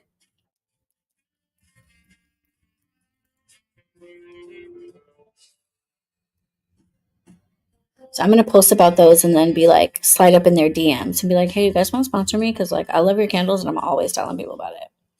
And also like you guys are missing out by not advertising to the witchy community because we love candles.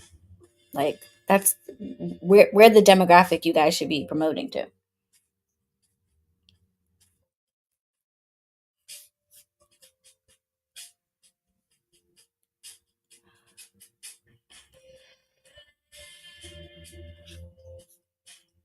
Yes, I would love for you guys to visit. Oh, it's been every time when Valentonia came by, it was so wonderful. It was so wonderful. I would absolutely love for you guys to visit. That'd be so cool.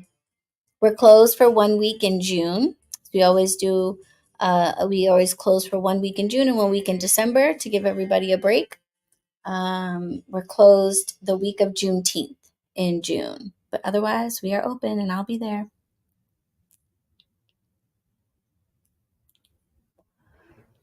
What herbs are we enjoying? Is anyone burning any smudge bundles, having any tea? Is anyone also having a little smokar?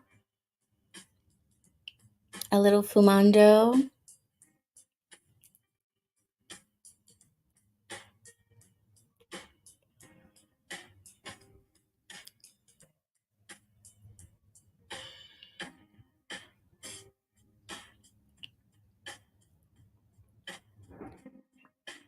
Dirty bong and henny. Okay, cool. Very cool. I don't want us to lose sight of the high tea just because I'm not indulging. I want you guys to know that you can. No burn for Heather, smoking and cleaning the altars. Very nice, very nice. It's a nice way to spend the Saturday night. Peppermint tea. Yes, there's peppermint in this blend. I love that.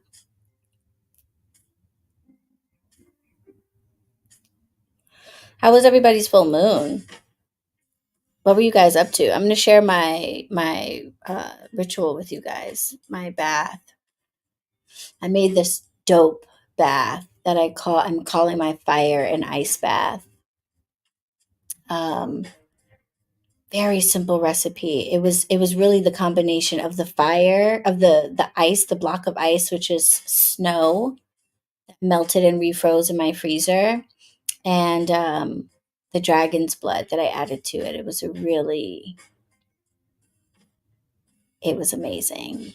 For a full moon conjunct Lilith, it was a very powerful ritual. I loved it.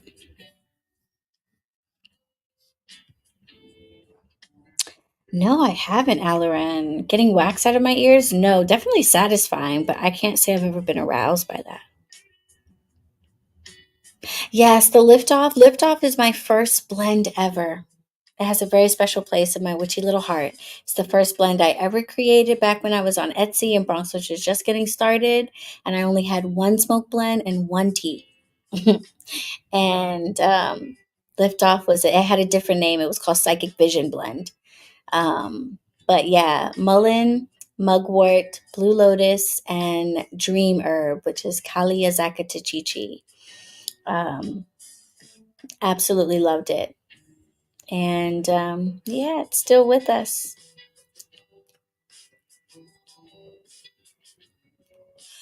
That is definitely one to smoke before bed.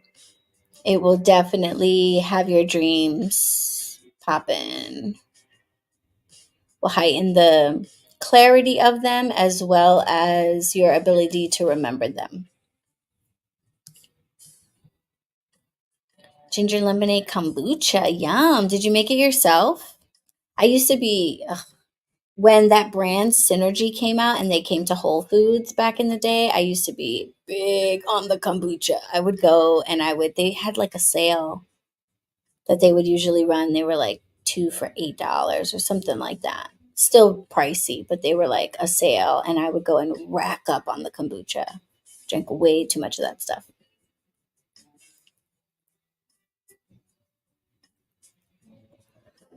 Yeah, I'm glad you like the tin. I decided to move away from it. I feel like the boxes are, I don't know. I feel like people like a box, and I would love to have one of these like really sturdy, really cool boxes. So that's what we'll upgrade to when we get to that point where we can get like some good branded boxes. But I felt like it would make more sense to upgrade to the box. Upgrading to the box also allowed me to drop the price. The pre-rolls used to be 25, but now they're 22 thanks to switching down to the box. So I do like that you can keep your tin and reuse your tin. Um, but I also feel good about dropping my prices. I like to be able to do that. Like if I save money or I find a more cost effective way to do something, or I'm able to start buying something in bulk instead of small, I like to pass that savings on to you guys. So I was happy to drop the price.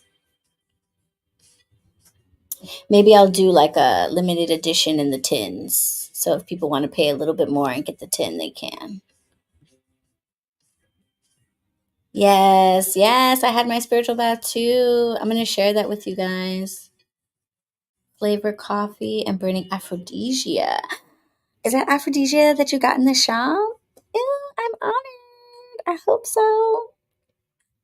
I love that you're drinking coffee at midnight. I am also able to drink coffee and go to bed. I don't know what that says about me.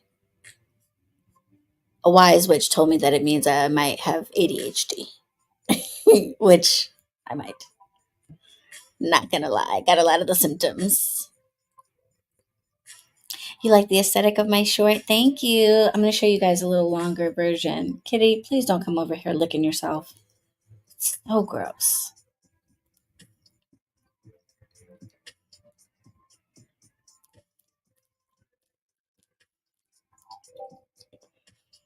It's so gross.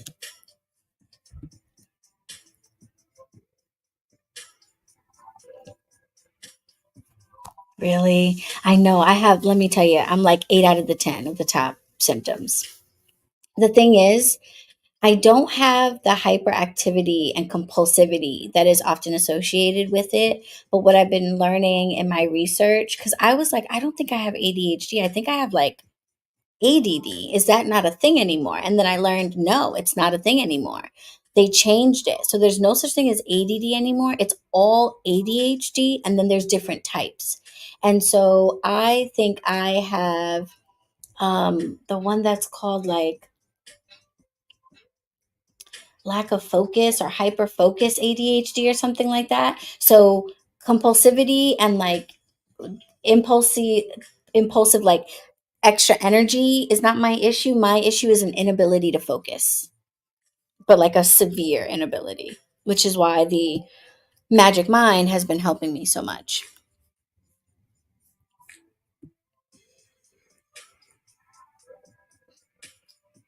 Oh, okay. You got the Costco brand. Same stuff, probably, right? You had some Bustelo at 1 o'clock. Oh yeah, girl, that's gonna keep you up.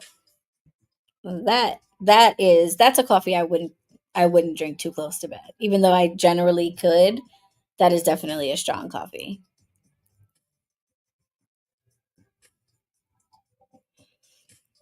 I love that. Oh my gosh, yes. Let me stop running my mouth because I have several things that I want to show you guys on the topic of the sex magic, on the topic of the ritual that I had last night. Yes. Ah, okay. Yes. Inattentive. That's what it was called. Inattentive ADHD. That's not to diagnose myself here right now in this live, but I'm pretty sure that's what I've got. Because I could definitely sit here and sip on coffee, no problem, go right to bed. Magic Mind sauce. Yeah, at least go click on the buttons.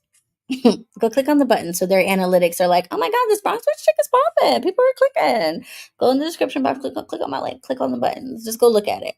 Okay. But yeah, I am really liking it. It is really helping. I'm actually considering drinking one twice a day because I do feel it wear off by the end of the day. And by like 6 or 7, as the shop is closing, I find myself starting to scroll again. So I've been thinking it might be good to have one in the afternoon, after lunch as well. Um, but yeah, they definitely gonna have to start sending me more if that's the case. So go click on my link so that they do. Yes, I was reading up on that. I was reading up on that. Okay, Alren said share, share, share. Okay, let me see. I think I can share my screen. Hold on. Hmm. Okay, that was the end.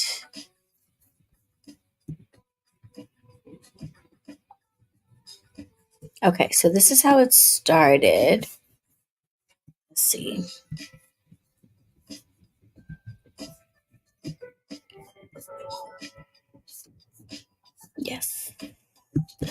Okay. All right. Can y'all see that? Okay. So this is how it started. It was a block of ice that was the second snowfall of the year.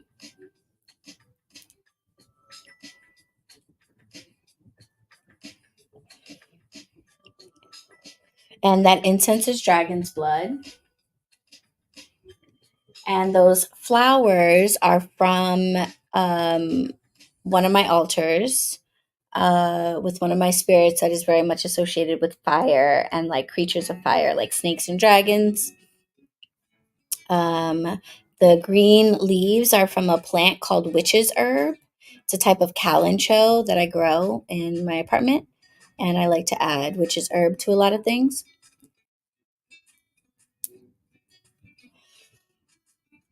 And that is a card from the Goetia deck that has Lilith on it. Since it was the full moon in Virgo conjunct Lilith, that felt right. And in the bottom of the bowl is some oils related to those spirits, and June, the offering cologne that you gave me, not the big one, but the little one for offering, is also in there. So thank you very, very much. Remember, I was like pouring out little bits into the water for the vases. Spirit finally told me, go ahead and offer this up to yourself, like in this bath. So thank you very much for that. Appreciate it. Okay. So that is how it started. And then after the ice melted down, which I put it in the bowl around 8 p.m. and like 2 a.m. on the dot, it had finally melted down. And so I put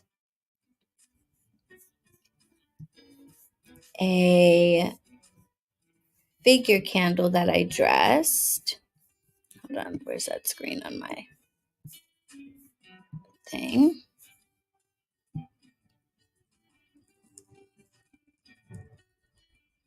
I don't know if you guys can hear the crackling. She was talking to me. So that candle I baptized in my own name, okay, using Genesis 2. It's a particular way of baptizing an object and activating it and bringing it to life that I learned from one of my hoodoo teachers. Whenever I do this, I like to work with an herb called Life Everlasting.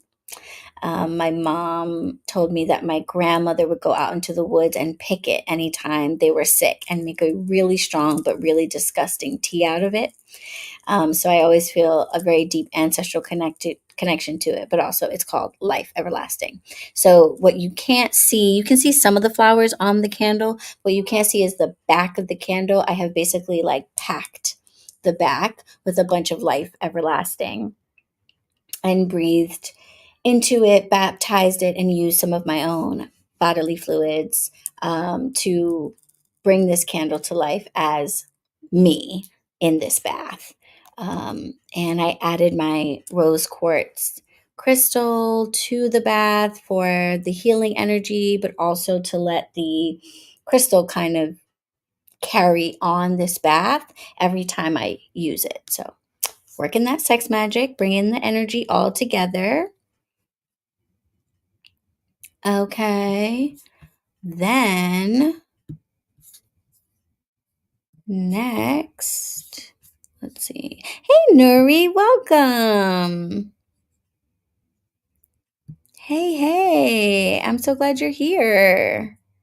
I was just showing my bath from last night. Wasn't feeling the smell of the white sage. The family loved it. You can really burn anything, honestly. And there are so many other herbs that are also cleansing, like lavender, or you might really enjoy rosemary. Rosemary is probably my favorite. I burn way more. I do not burn sage very much in this house. During COVID, I burned it a lot because it's a very effective air antibacterial. Like if you leave sage burning in a room for an hour, you will kill off a lot of the bacteria in the air. So I was burning it a lot then, but otherwise I really don't. I burn a ton of rosemary though, and I make my own bundles because it's so easy to get organic rosemary at the grocery store and dry it out yourself and make bundles. So I burn a lot of rosemary. I love the smell of it much better than sage. It's incredibly mothering of an energy. And then the other thing that you might like that I really love and we have at the shop is yerba santa.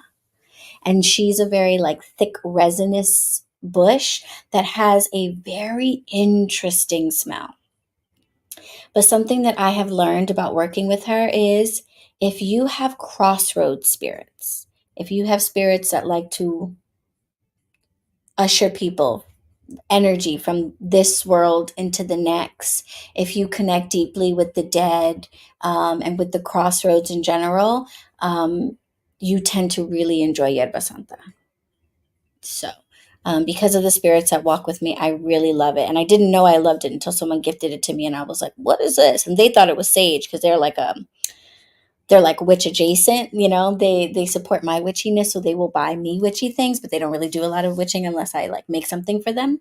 And they were like, "Oh, I was at Catland and I bought this for you. I don't really know what it is. I think it's sage." And I was like, "This is not sage." And I looked it up and I was like, "Oh, okay, yerba santa. I don't know what this is all about." And then I tried it.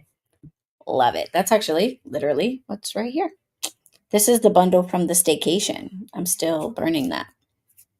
And we have a couple in the shop called Autumn Smoke. They have yerba santa with some flowers and orange petals, which is really nice. Okay, let's see. Next, I'm going to show you guys how this finished. So you guys saw how it was burning.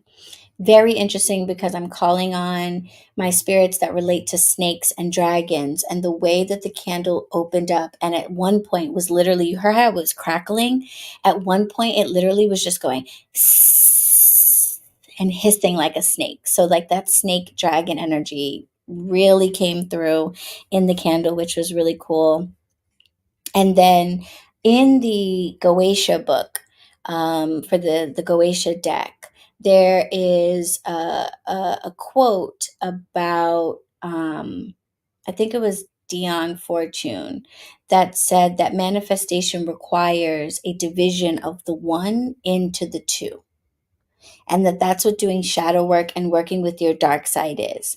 Rather than going the route that Christianity encourages, where you ignore one side of yourself and try to become absolved in the divine, engaging in working with your shadow is a process of cutting the umbilical cord and separating yourself from the divine and being reborn as a deity of your own. It's self deification, essentially.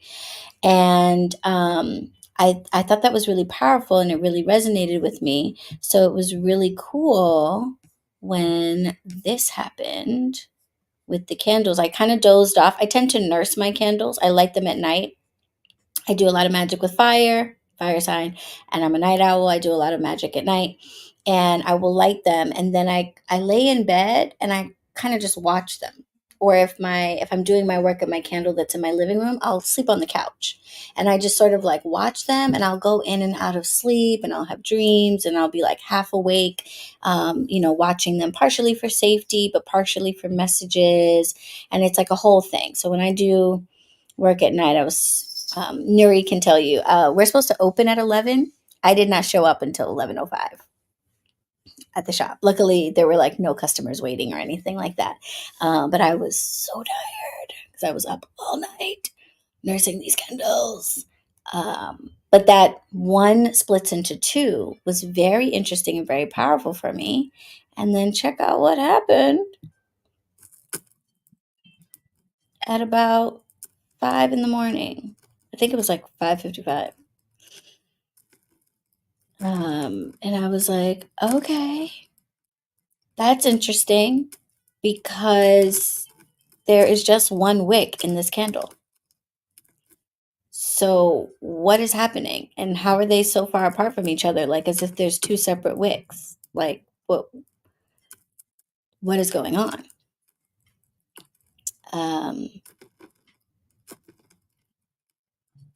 Yeah. And then there were some interesting shapes in the candle wax afterwards, and like what looked like a snake on the other side. It was just beautiful. It was just beautiful. Spirit was just talking through these candles, talking through the whole work. It was wonderful.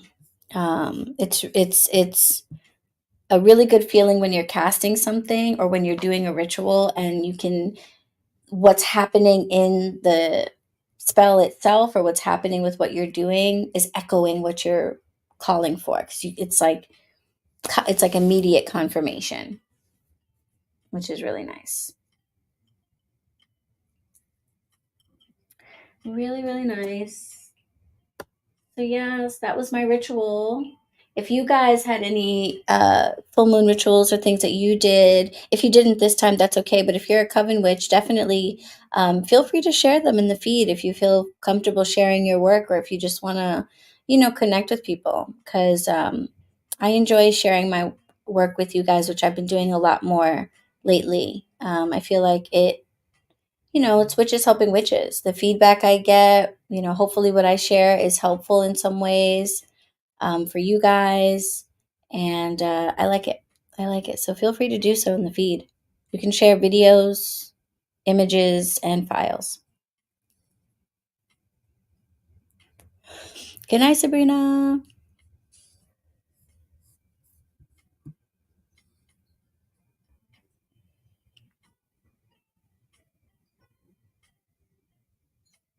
I've never burnt star anise or anise. Do you guys say anise or anise? I used to say anise, but now I say anise because people on the internet have influenced me. So now I say anise.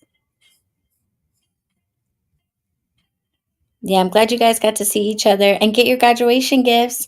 Both Nuri and June are graduates of the fall semester of the BetterWitch Magic Intensive. And for everybody who finishes the intensive like on time, which you don't have to do, it's set so you can take it at your own pace if you want. But if you do finish and stay on top of everything, you get a special graduation gift from me. So they got to come and pick up their graduation gifts today. Yes, have a great night, Heather. Thanks for being here. Oh, that's cool. That's interesting. I love to drink spearmint. It's much sweeter than the other mints. I really like it. Swim lesson. That's so cool. I need to learn to swim. Good night. I need to learn to swim and to drive because it's time for me to become a real grown up, you guys. I don't wanna. I don't wanna, but it's time. Really? Ew. Okay, so that's just like what I do, huh? Okay, very cool. Okay. Next, I want to show you guys these decks. Okay, so I hope everybody who's piecing out will watch the replay because these decks are kind of gorgeous. Now, I'm not going to show you the whole Goetia deck just because aesthetically it's beautiful, but it's hard to see because it's all like in black. So I think that would be a little bit boring for you guys, but I'm going to show you um, these 4 cards because every once in a while, Spirit will give me a new type of reading. I feel like I'm in a video game where you get to certain levels and you uncover like new skills.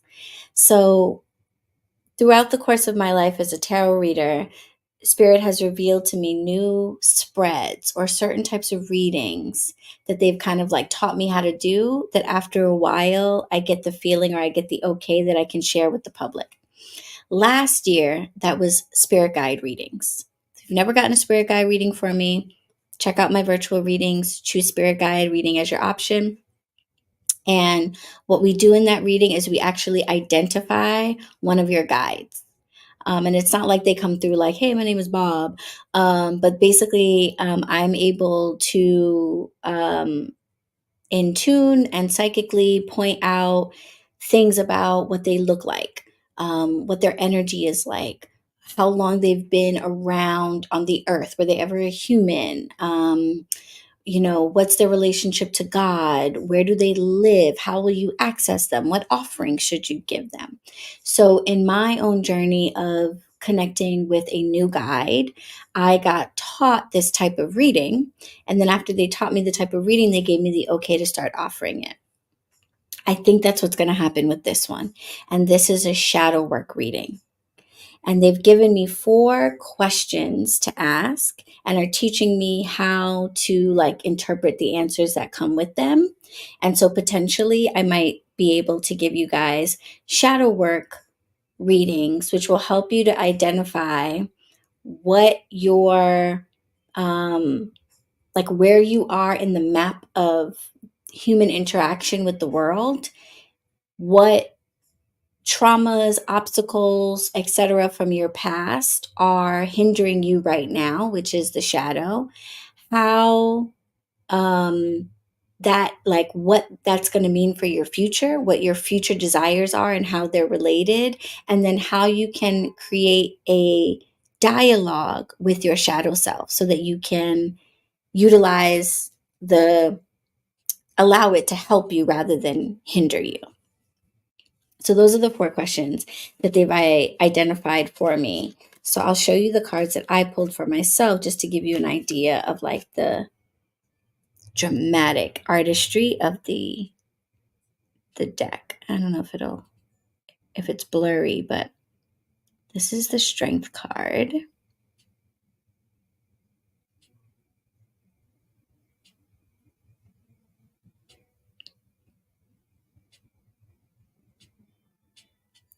This is the 22nd demon in the Goetia, and his name is Ipus or Ipus. Ipus or Ipus. I'm not sure which.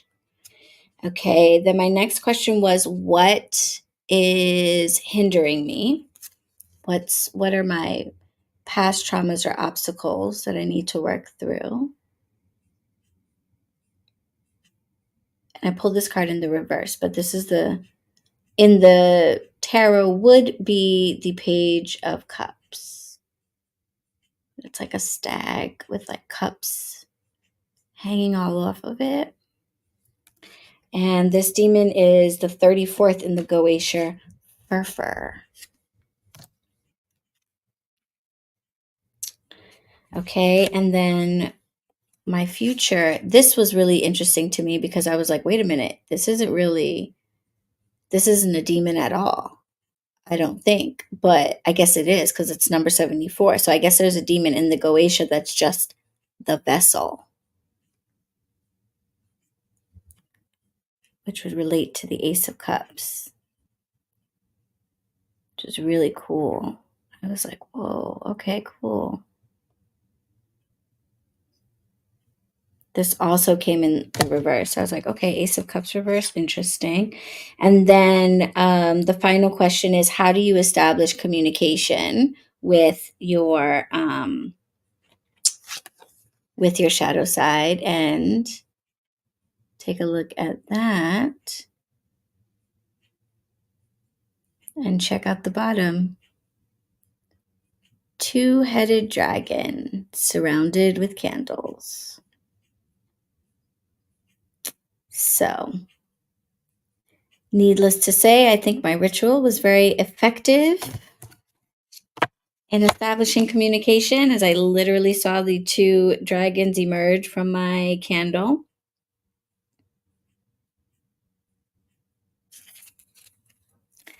Love the symbology and the signs. Yes, congratulations, Nuri and June. Congratulations to you, Takara, for joining the spring semester. Spearmint triggers your migraines, really? Love the left. Yes, the correspondences. Oh, you would love the correspondences. There's a whole chart in the book. And it's really deep because it's like first is the sigil of the demon, then the number that it is in the Goetia, then its proper name, Then this is, I think this is the, if you want to associate it to the RWS tarot. So this is the number and the suit. So this would be the Nine of Wands. Then there's the zodiac symbol. I can't remember what the two zodiac symbols are for. Oh no, planet and zodiac. That's what it is. Planet and zodiac. And then essentially the tarot again, but this time like in an elemental way. So Nine of Wands or Nine of Fire, essentially the same thing if you associate wands with the element of fire, which not every reader does, but most RWS readers would say wands is fire. So yeah, isn't that beautiful? And then I have another deck that is the Goetia deck. It's this is what the demon box looks like, and the angels one is white, and that one is similarly set up, but instead covers all the angels, 78 angels, which is really cool.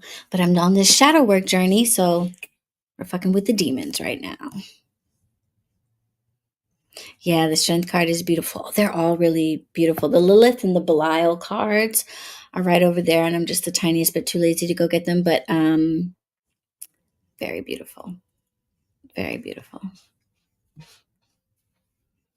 Yeah, they were a donation to the shop, and I promise you guys, if you make donations to the shop, I don't just keep everything, but every once in a while, something is a donation that is for me. And I was like, these are for me. But I exchanged another deck. I had another angel deck that was kind of like, I felt like Spirit sent it to me to get me started on the question of angels and demons and all of that. And then once I got these two decks, they were like, okay, you don't need this other one. So that one went as a donation to the shop. Yes. Takara is in the house. We have a lot of better witches here. Heather just went to sleep, but Heather is in the spring semester too. And I think, is Monica? No, Monica is thinking about joining the fall semester, I believe. Okay. So this other deck, Nuri has seen this one, is called the M13 Tarot, which sounds kind of like a gang, but they're Russian, so I don't think they would get that reference. But this shop in Russia reached out to me and was like, hey, we like your page, your shop. We're trying to connect with witches across the pond and be more international. Would you want to collaborate and do like a reel with us or something like that? So me and the owner of that shop, Christina, shout out to Christina, we are working on some type of like a collaboration reel or two, to kind of connect our audiences and connect the shop and basically show the world like witching is international, like all witches all over the world, like we have something in common. And so even if we don't speak the same language, we don't have the same culture, like if you're a witch and I'm a witch, like we have something in common. We are connected. So we're making up some reels to like express that. And she sent me her deck that her shop just created. And it's really cool. The guidebook is only in Russian, because they are just getting started. So they haven't yet gotten to the point where they can like get it translated. She did say if somebody like absolutely positively needs it, then they can try to get an English translation. But if you read RWS Tarot, you don't need the guidebook. It's, it's for the art, really, this deck. So let me show you guys, because I was like, not me getting gifted this deck that is perfect for this journey that I'm on. I think I'm going to start using these cards for the full and new moon readings that I'm doing on OF, because they're so appropriate, as you can already see. Yes, Better Witches in the house. Okay.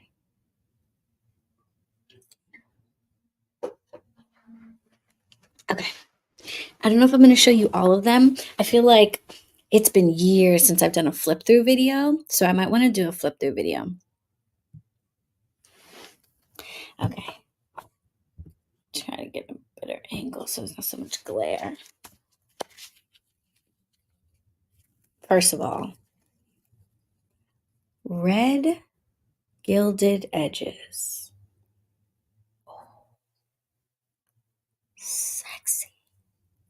Que caliente. Look at that reflection. Look at that. How often do you see red gilded cards? Almost never. They're almost always silver and gold gilding. How amazing. How nice is that? Okay. Love it. Okay. The back is pretty plain. But I like the kind of swirly thing going on here. They're not glossy, but they're not exactly matte either. But I'm glad that they're not super glossy. I hate super glossy cards. They just slip and slide all over the place. But they're not super matte. A little bit of a sheen on them. Okay. Some people will not like that you can tell whether or not they're right side up because of the words. So basically, if you can see the M13, then you already know that the card is upright. But I don't use tarot as a carnival guessing game, so I don't care. I don't know. I actually don't know why that bothers some people, but it does. So just so you know. So let's take a look at a few of these cards. 10 of coins. Okay. Very Russian. The cards are all just red, black, and white. That is it.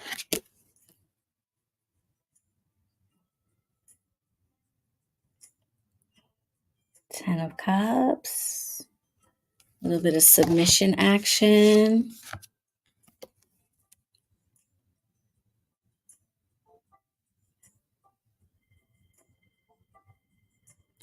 The Four of Swords. The name of the angel deck is Goetia as well. It's Goetia as well. It's just like Goetia Light deck and Goetia Dark deck or something like that. I think they're both Goetia.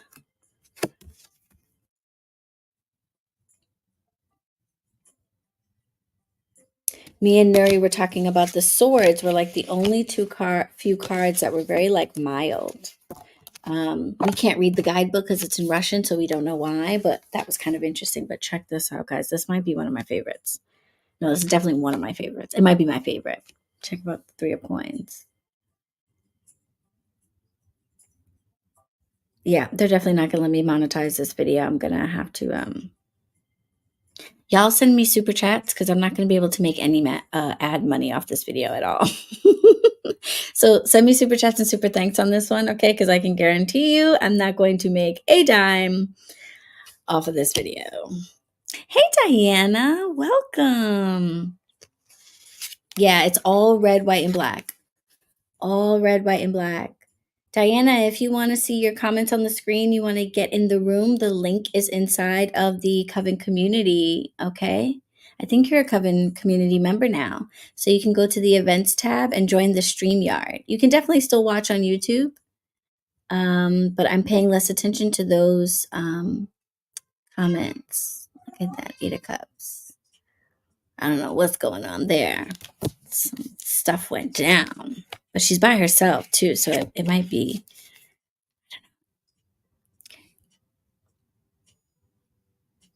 Five of Cups.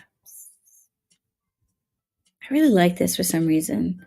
It's definitely not, super sexy, but there's something about it that's very haunting, I think is the word I would use.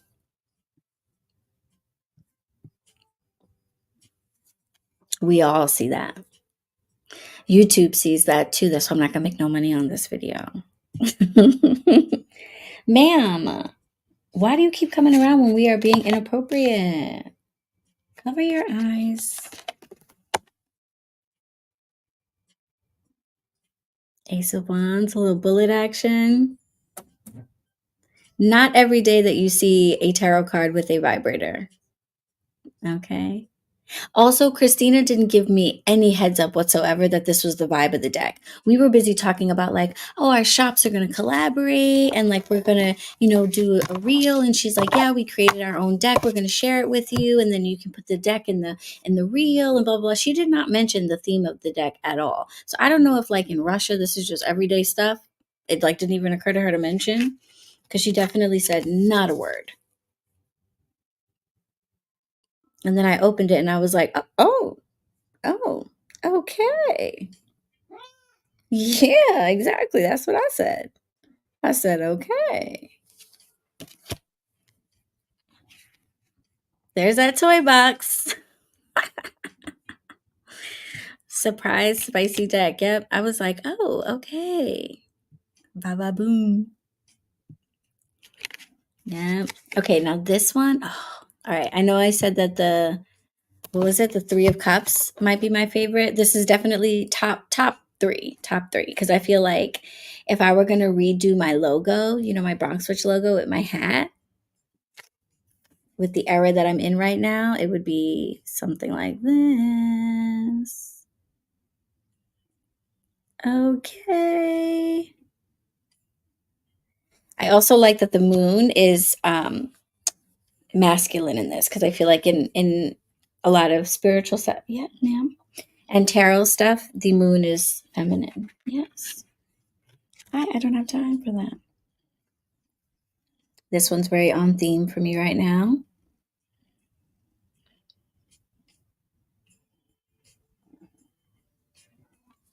So yeah, I'm definitely going to use this deck for my OF readings. This one was interesting because it's the only one that has like a celebrity in it, but I think that's supposed to be Hannibal Lecter, right? Anthony Hopkins. Unless it's a coincidence, maybe that's just what most older dudes in Russia looks like. But I think that's supposed to be, it looks like Hannibal Lecter. Ten of Wands. I think these are paintbrushes that she's holding.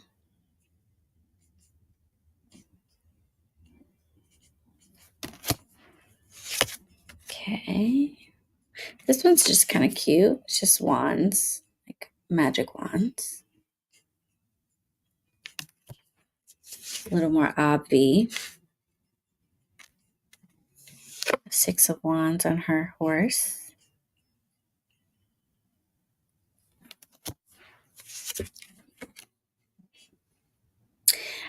Maybe this one is a celebrity too, because isn't this is some character from a movie too, I think. Is it Star Wars maybe?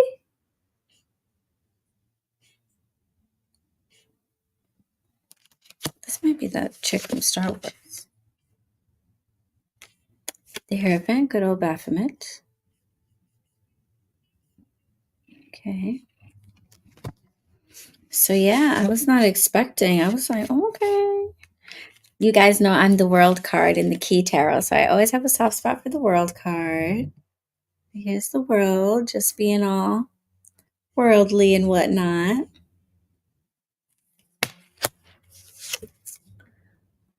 This is a very interesting conceptualization of the Tower.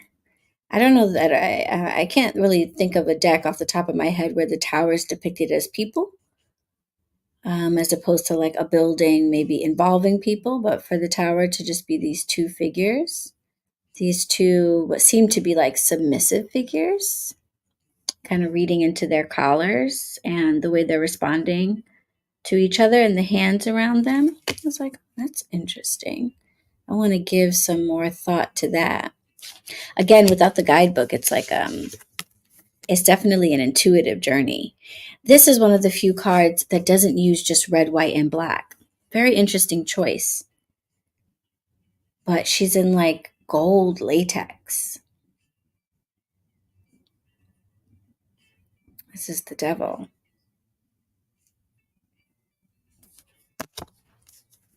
Interesting, right? Random choice of a different color.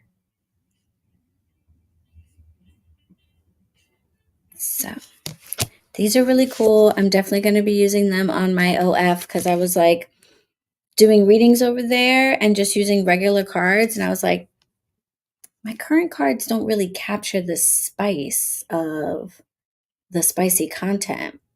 And then lo and behold, I get this deck in the mail. Perfect timing. That's interesting.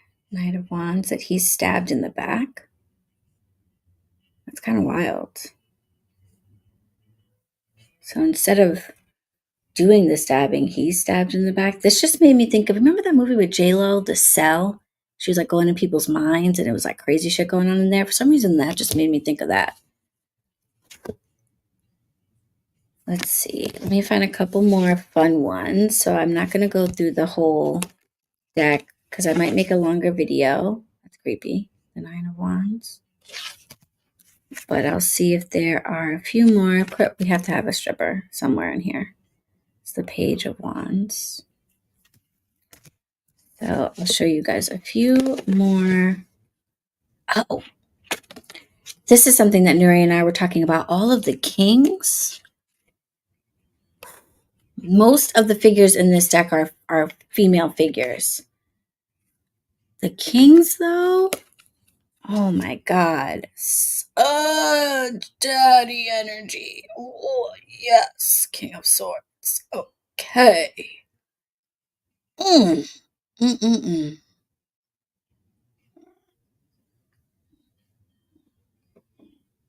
Tell me what to do any day. Okay? No problem. Yeah, it's gorgeous. With the harness. There's a toy box with the harness. Yes, they're very cool. They're very cool. Diana made it into the room. Yay! What's up? What's up?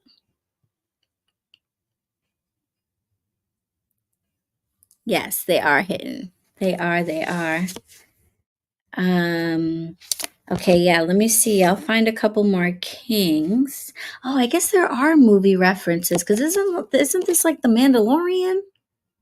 It's The Mandalorian, isn't it? That's so weird. Not being able to read the book is so interesting because it's like, why did they decide to randomly put some movie characters in this? Maybe that's what the M in M13 is. Maybe it's 13 different movies. I love that this woman told me absolutely nothing about this deck, and it's not like an obvious deck. She gave me no heads up whatsoever. This is cute. Eight of Swords. She cute. All tied up and whatnot. Okay, let's see. I want to. Now this is like the Three of Cups, but in the opposite. We had a threesome with a male figure and two females, and now we have a female figure with two males. And what's interesting is this is the Two of Wands, though. But you get it. You get it. There's three people here, but there's only two wands. I get it. I see what they're doing there. That's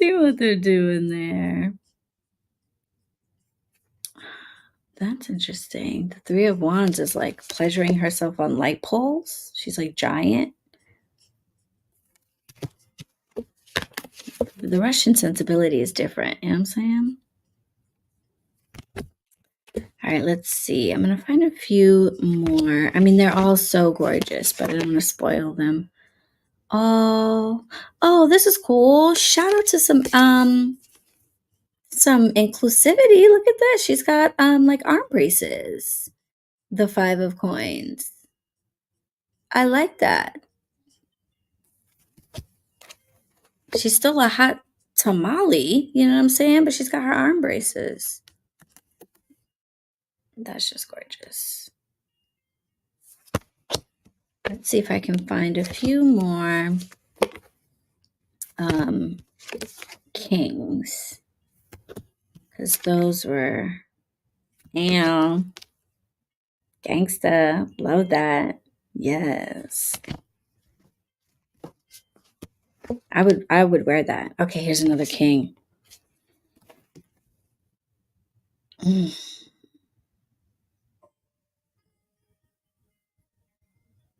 Mm-mm-mm. Okay. The kings in this deck are giving.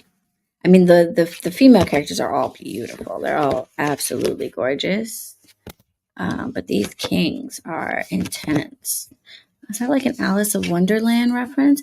Okay, maybe that's what the M in 13 is. Oh, look at this. Cups of like rubies or something. That's cool. I have another meeting with Christina at the end of March to actually talk about our content that we're going to make around the cards. So I will finally be able to be like, girl,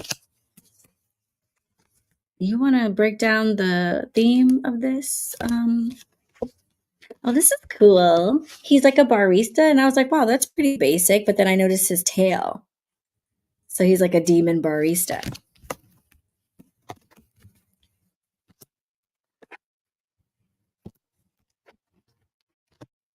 They're all so cool.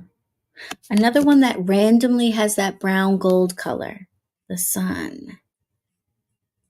That's my card. That's our Leo card, Tagara. We would be different, right?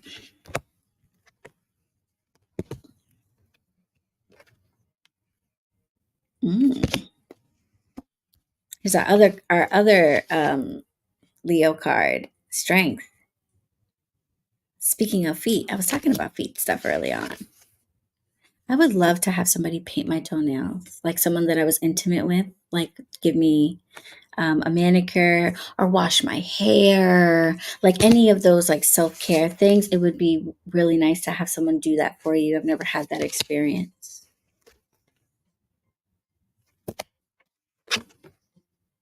These are so gorgeous. Okay, let me see if there's any more. This one's creepy as fuck. Just give it the crazy eyes. That's creepy. That's the hermit. That one will give you nightmares. The high priestess doesn't have a Torah in her hand. She says a giant black cock. Okay. Love it. Love that for you, high priestess. The emperor. Whoever made this deck really really has a good eye for like the male physique. Demonstrating the male physique. It's pretty intense. Okay. Another king to end it out. The King of Wands. Who's, just having a little bondage situation going on. No big deal. So that was the actress from Star Wars, right? I thought so. So the maybe M13 is like movie. Maybe there's like 13 movies represented in this or something. And because I don't watch movies, I don't get a lot of the references except for the really obvious ones. Maybe that's what it is.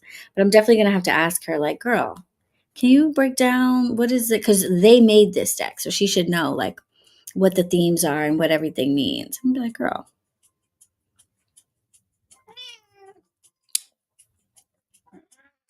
Yes?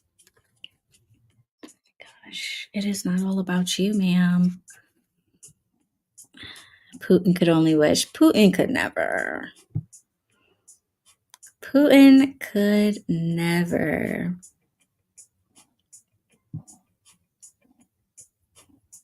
Do you guys see her tiny little paw sticking up in the camera? Hi. Hi, you guys. Yes. Oh, yes. So yeah, super dope deck, right? Can't read the guidebook because it's in Russian, so can't tell you much more about it other than what we just saw. So we are, we're learning about it together.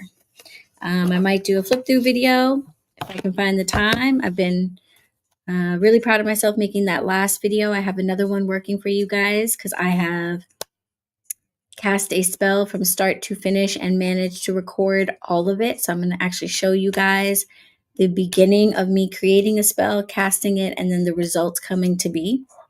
So stay tuned for that. I'm working on that one right now. And maybe one of my next videos will be a flip through of this deck. I got to find out from Christina if it's like okay to show like publicly. Well, I probably maybe should have asked her that before I showed you guys. This didn't happen if it's not. I'll do like once it's okay to show it, like it's available to the public, I'll do like a full flip through for reals. Hi. Hi. You gonna say hi to the people? Hi.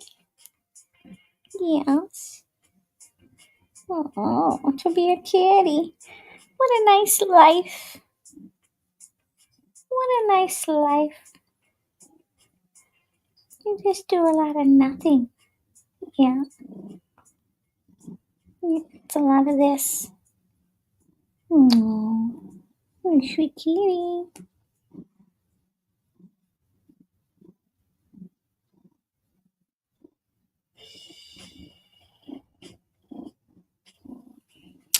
Witches and their cats. It's ridiculous. I know, right? Yeah. Like, so none of this just happened. I have to find out if I was supposed to show you guys. Wasn't it perfect? Wasn't it perfect? When you are doing what you're supposed to be doing, Spirit will send the things that you need. This always happens to me. If there's some type of new form of communication, if there's a new guide, if there whatever it is that I'm going through, if somehow tarot is related, a new deck will come to me. As you guys know, I am not a deck collector. I do not buy tarot decks. I can't. I think the last time I bought a tarot deck was the Rachel True deck, the True Heart Intuitive deck. I think that was the last time I bought a deck. I will get a donation of a deck. I will have one of the book companies send me a freebie to review, try. Somehow, if I'm doing something where a new tarot deck, some type of communication with spirit needs to open up, it will just happen. It will just happen, and the timing is always just right. So here I am thinking to myself, man, I wish I had a deck that was a little bit more sexy, that was a little bit more, on the dark side, on the demonic side for my OF readings. And not only does a demon and angel deck come to me, but then I get this deck, which the demon deck is cool. But like I said, if I'm doing readings like on live, because it's all black and gray, it's not very visually appealing, and it's more of an esoteric deck. It's more for somebody who wants to, like Nuri said, get into the correspondences and go read up in the Goetia and do some studying on an individual demon, and read some Kabbalistic text or some Hebrew folklore or whatever. So it's definitely more of a cerebral deck, and it's cool that they include associations with the RWS tarot, so you can use it like a tarot deck, but it's really not for that. I think it's for something much more deep. Whereas this is very much a standard RWS deck. It just happens to have some really shadowy, demonic, sexy imagery that helps to bring that energy into a regular reading.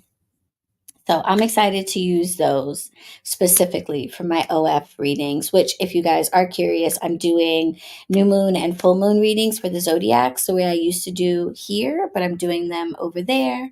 And I usually wear something fun and spicy. And if the tips are right, then I'm wearing nothing fun or spicy, but that is fun and spicy in and of itself. So that's what's going on over there. It's free to subscribe to me, by the way, and free to watch the lives. So that might not always be the case, but me and my 16 followers right now, that's how I'm rocking. Yes.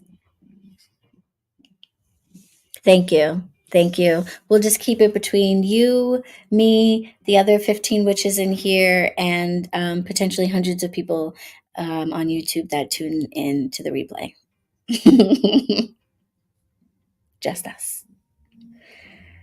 Just us. Oh my goodness. It's about to be my bedtime, y'all. 1 o'clock is my bedtime. Does everyone want to say goodnight to Kitty one last time? Good night, Kitty. You can say hi to the people? You can say goodnight? Good night. Good night, everybody. Okay. Me and my little baby. We are going to. I might have a little snack. I'm gonna be honest, a late night snack. I always get hungry after these. And then I am going to maybe have a little bit more CBD because that helps me to dream.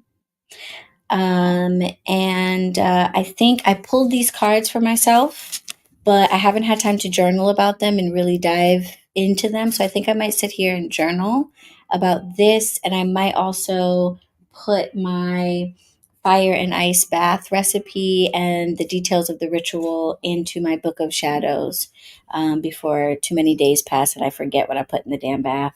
So I might do that. Some magical journaling and then head to bed. If you are around, come see me at the shop. I'll be there 11 to 7 tomorrow. Ma'am. Yes. Okay, the next high tea will be around the full moon in March. So if you want to get into the StreamYard room, you want to see your comments up on the screen, be a part of the crew, all you have to do is join the coven. The link is down in the description. And if you use that code Ali Live, then you get your whole first month free. Otherwise, it's just $9.99 a month. And that gets you access to our book club, the Witches of Color support group, my monthly high teas. We have exclusive lives from the other shop witches. Alexis has been doing a series on the universal law and the Kabbalion, which is really cool because we actually focus on that in one of the modules in the BetterWitch intensive. So it's really cool to hear her take on it and have further discussion about the universal laws because for some practitioners like myself, that forms the basis of the science behind spellcraft. And so I do believe understanding the universal laws helps you to be a better spellcaster, spellcrafter. And we have behind the scenes events of our, like behind the scenes live streams of events that are ticketed in the shop. We have everybody who is in the coven gets to tune in to guest instructor classes live for free. Get excited because the owner of the former Catland Books and the curator of the online community Moon Cult, Melissa Madara, is going to be dropping in as a guest instructor into the portal and teaching a class on Hecate. Yes. Goddess of the Crossroads on March 22nd at 8 p.m. And if you are a Coven community member, you're going to be able to watch that live class for free.